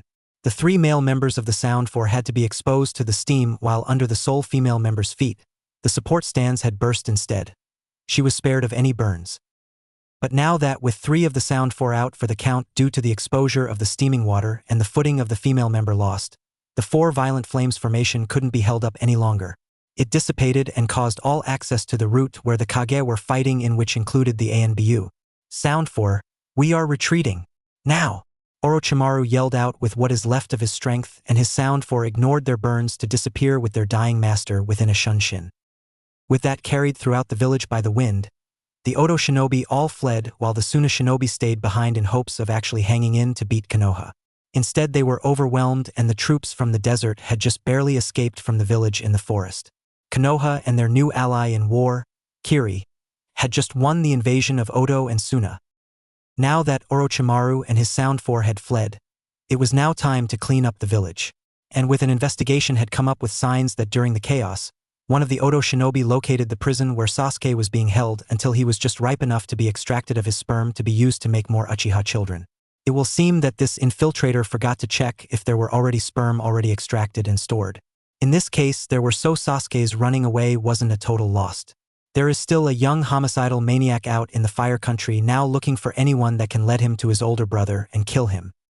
And so, a few days later, "Attention, everyone," Hiruzen said from his chair in the Hokage Tower, after Mei Terumi had to leave Konoha to return to her own village, try to work something out from aiding their neutral country during the invasion of Orochimaru. "I will now give the promotions to Chunin. I was really hoping to do this more formally, but we all know who to blame for this." Silence reigned over the shinobi, and they kept their thoughts of cursing at Orochimaru for interrupting the Chunin exams to get at the aged leader's head. First, Shikamaru Nara. Hiruzen started, and the lazy boy was patted on the back rather hard by a grinning Naruto, who only cringed that his old scar had opened up and he had to burn it in order to help out with the remaining forces, so now it is even uglier. For well-placed moves and brilliant strategy, as well as devolution to your comrades, that has proven to be stronger than your clan's accursed laziness. Some snickered at the Nara, who blushed red at the jab that was true about his clan. "I grant the rank of Chunin to so that you will remain learning and become an even better Nara, and that you will even break the mold of a Nara once you become the next clan head." Troublesome. "Oh well. Thank you, Hokage-sama," Shikamaru said in the infamous trademark of the entire Nara clan as he received a vest filled with pockets and a parchment that proved that he had got his promotion. Next, Shino Aburame. Hiruzen said the next name on the list, and the boy from the Bug clan made one step forward. "You have faced all of your opponents with your clan's famous calmness and also a well-placed mind even in the face of danger. Please honor this new rank so that you may become one of the best leaders ever made. Good luck." Shino nodded the whole way and took the Chunin vest and verification parchment. "Thank you, Hokage-sama," Shino said in an emotionless tone that yet still gave off faint signs of joy and gratitude. Next, Haku Momochi. The girl from Wave stepped forward. "You have fooled us all, and in a very good way, by showing us your techniques without any of the weaknesses shown, as your foes didn't have the time to come up with the. You could have easily taken the top seat of the Chunin exams if Naruto will allow it." For someone with a bad mood, Hiruzen snickered along with everyone else at the jab that made Naruto blush in embarrassment that gotten some ice on the floor until both Sakura and Hinata kissed him on both of the blonde's cheeks, melting the ice and proving everyone's point. "Anyway, I will grant you the rank of Chunin if you can promise me to never make it out with arrogance for your fellow Chunin and the genin who didn't do well enough to receive the rank." "I will, Hokage-sama." Haku said with the oath of humbleness and modesty as she received the vest and parchment. Next, Sakura Haruno and Hinata Hyuga. Now that was a different announcement, and yet Naruto's girlfriends all stepped forward after getting a good squeeze from their man. I normally do them separately, but I am not in the mood of saying the same thing twice, and that will happen if I did you two separately. Understand? Both girls nodded. It was clear that even on a day like this, the Hokage was in a bad mood. All I have to say to both of you is, Hiruzen drew his breath, making both Kunoichi nervous again. You all have come a long way. You have proven us all wrong from what you were like back in the academy. This is nothing sort of a miracle you both and Naruto pulled off like magicians. I grant the both of you the Chunin rank so that you might lead a revolution of turning any girl into Kunoichi. Make us proud once again, please. Hi, Hokage-sama. This time both girls responded with vigor and spirit that at least lifted Hiruzen's bad mood. Lastly, everyone wanted to hear the last person to receive the promotion, even though the answer could be anticlimactic. Naruto Uzumaki. Looks like they have spoken a little too soon, and the blonde stepped forward. I am tempted, Naruto. You have faced against the very shinobi who was powerful enough for someone like Orochimaru to consider his ultimate weapon against us, and yet you were able to bring him down with very little trouble. Jinchuriki who have awakened their powers through stress and danger are considered to be high-class jonin in power, and yet you still triumphed. You must have the best of luck, but that isn't enough to skip all the way to jonin instead of chunin. Everyone gasped at the Hokage wanting to break a few eggs in order to get a more suiting reward for this blonde that has been showing everyone wrong about him. So I am giving the special promotion out of the ones given to genin during the exams. You are now a special chunin. You will have additional power to oversee other chunin as well as the rest of the remaining genin. I hope you will grow and adapt to make sure I don't regret giving you this special gift. This will be the first time I ever did it once I became the Hokage. Make us, even the ones in heaven, proud of you. Yes, Hokage-sama. Naruto shouted with the biggest smirk and vigor spirit of them all as he got in the chunin jacket that was more ornate than the others. He also got in his parchment of verification, but also the one that labeled him as the chunin above all other chunin that came with some new gear, kunai and shuriken, as well as spare scrolls made for any types of sealing for any magnitude of effects. Now we can get to something more important than any of this. Hiruzen said, and everyone stopped admiring the new accessories. I am retiring. This time for good. Gasps were heard throughout the room. I know that you all want to know why, and I am in a bad mood because I was up late last night thinking about all this. I wanted to die there since I have no idea on when I am going to let my tinker out if I stayed in office. This time, I am confident that there will be a real successor that can survive this accursed seat. The remaining student of mine that was last seen somewhere in Fire Country. I need her to take the hat as Jiraiya has too much of a free spirit to take the hat. He will be taking Naruto and his team along with Hinata Hyuga in order to track her down and hopefully convince her to take the job. I am counting on you all. Hiruzen finished and dismissed everyone while leaving a puff of embers back to his own little room to catch up in his readings. Well, girls, let's go and see if we can find Erosenin as soon as possible, Naruto said, and they all nodded. The rest of you need to meet up with the rest of your teams for a good cookout to celebrate because tomorrow, you will have to either take in your new roles as well as us or train for the next Chunin exams and hope for better luck that time. Naruto did his first go at his role of head Chunin, so the fellow young shinobi nodded. Naruto sure does adapt very well for his first day, doesn't he? Well, girls, let's go and see if we can find Erosenin as soon as possible, Naruto said, and they all nodded. The rest of you need to meet up with the rest of your teams for a good cookout to celebrate because tomorrow, you will have to either take in your new roles as well as us or train for the next Chunin exams and hope for better luck that time. Naruto did his first go at his role of head Chunin, so the fellow young shinobi nodded. Naruto sure does adapt very well for his first day, doesn't he? Have you found it yet? I have been waiting for hours and I don't like to be kept waiting, Orochimaru yelled from his bed until he started to cough up blood. He was in a dark room dressed in snake-style decor, suiting his theme. For one thing, Orochimaru looked worse to wear, as if he had made a wrong move in a battle that got his body acting out of work. Kabuto finally arrived at the bedroom of Orochimaru. Well, Orochimaru-sama, I have good news and I have bad news. The medic was still a little sarcastic of his master for some reason that Orochimaru was too busy to try and get to the bottom of.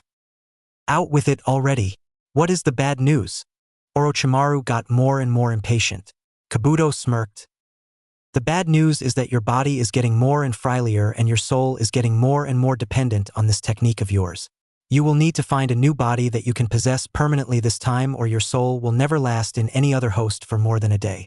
Kabuto delivered it bluntly, and Orochimaru hissed. I have a host that I am never going to leave, but he is out of my reach. I thought you said that you can make a host this time for me to possess. Orochimaru yelled through his pain, and Kabuto nodded. That is the good news. Not only did we steal a sperm sample of Sasuke during the failed invasion, Kabuto purposely trailed off to rub it into his master's face.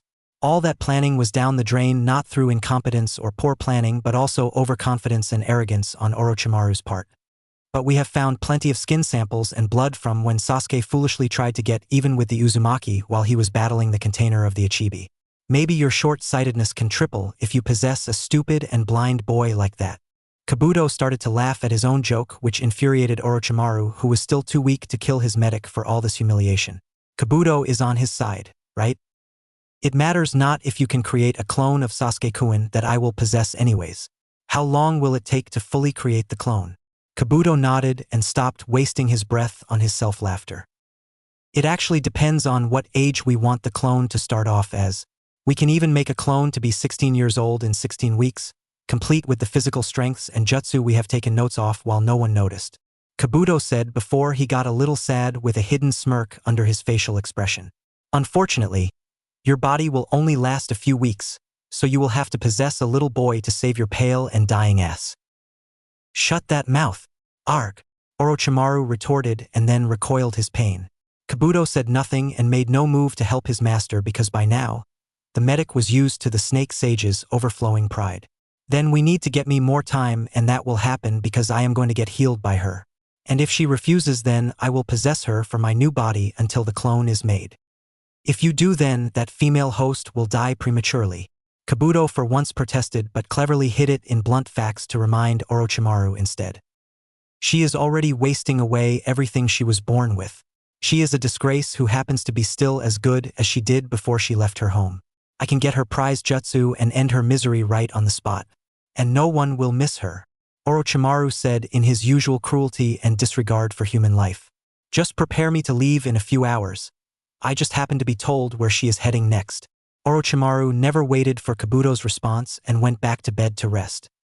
Meanwhile, Kabuto snuck out the chambers to think about all this. Things aren't looking good. I will need to find some way to inform Naruto-kun about what is going on. I will need to act it out in order to keep our secret hidden. Forgive me, Naruto-kun, Sasuke-kun. Kabuto finished his thoughts and entered a dark room that had only machinery and a pod that had a human infant floating in the life support devices. I need to create this in order to make the plan act out. After it is born, then I can't predict or stop anything from happening. I will have to leave it all to you, Naruto-kun. You can make anything happen. So how are we going to find this woman, Ero-sennin? Naruto said. If she is in Hai no Kuni, then how are we going to catch up? She doesn't seem to be the type of woman to stay in one place. You got that right, brat, and that is why we need to rely on what there is to know about Tsunade-chan. Jiraiya said in an unusually serious tone, given his laid-back and optimistic view on life. Naruto was just glad that he was not trying to risk his life with his girlfriends. They can kill him if he pushed their buttons too much. You mean like appearance and behaviors and habits? Sakura was the most excited, with Hinata following closely behind. They both look up to Tsunade because on how she was looked down for a reliable shinobi, all because she was a woman. Sakura and Hinata both have their own way of relating to her. Sakura came from a civilian family with no real experience in shinobi affairs or life. Hinata was considered to be the disgrace to her clan, all because she was the eldest daughter and not the eldest son, while Haku was seen as no different than a demon since she awakened her power and was forced to hide that she is a girl from all those who were an inch close to raping her. Exactly, and that is what I can share with you since from my resources. She is just the same as before. Jiraiya answered before getting into detail. She has never wanted to age well, and uses a technique similar to the Henge no Jutsu that not only fights the appearance of aging but also keeps her fitness in check. She loves to gamble even though she has the worst luck in the world, and she loves to drink sake when she is feeling down. So that means that we need to search every casino and bar we come across and ask if she had seen Tsunade. That would work if we have a picture of her, Naruto said, and that was a very valid point. Of course I have a picture of her, and now I wish you will not doubting me. I will find her. I have the best spy network in all of Hai no Kuni.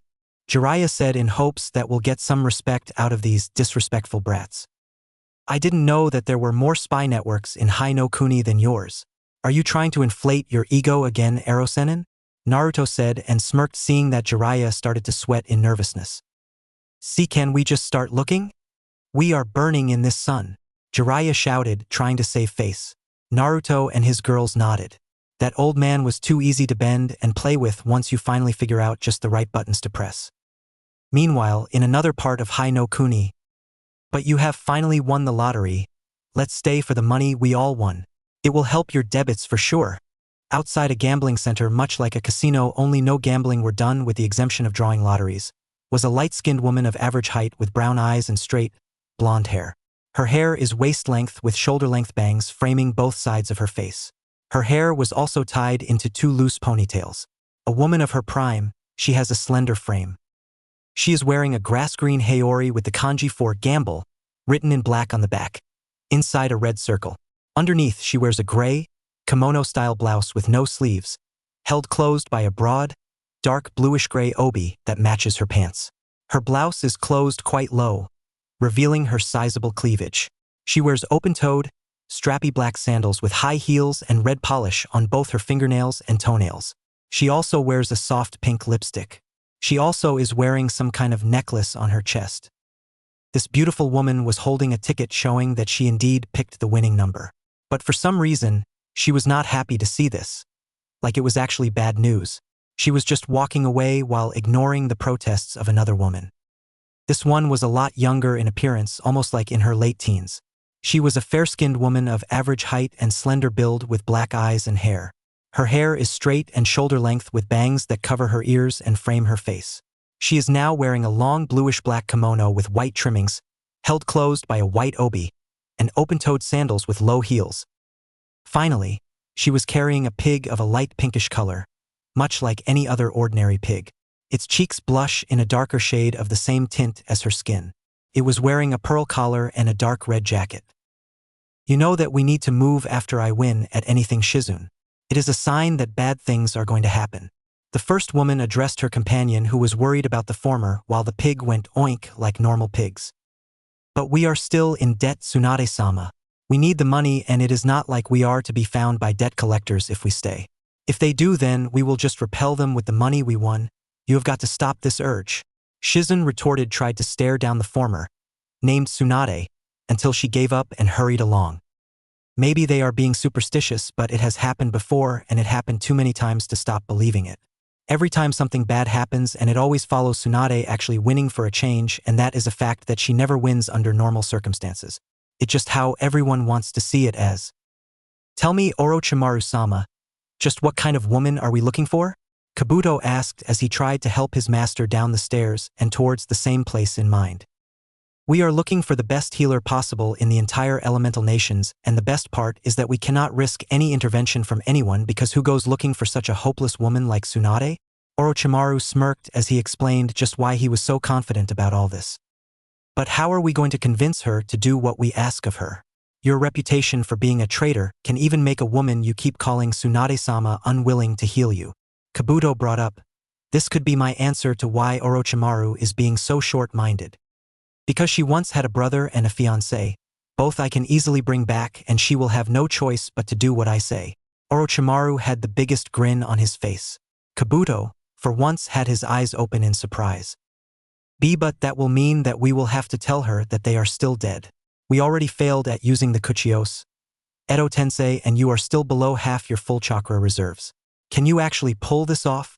Kabuto was still the doctor, and things like this are not to be ignored by doctors. Shut up. She will heal me, and that is final because I said so. Kabuto, you are trending on thin ice, and I will have to kill you myself if you get too far. Orochimaru hissed at his medic and limped down the hall like an old man, refusing to show his weakness because of his pride. Kabuto was not amused or stirred by the threat. You really are losing your touch. I may have felt worse from you before the Chunin exams, but you are growing old and frail. He can actually scare me, not you. Not anymore. Kabuto glared behind the shadows before joining Orochimaru again, but he was prepared and with a scalpel hidden from sight under his clothes and from Orochimaru with his chakra. It is scary what an inventive genius and an unlimited supply of energy could do when you mix them up.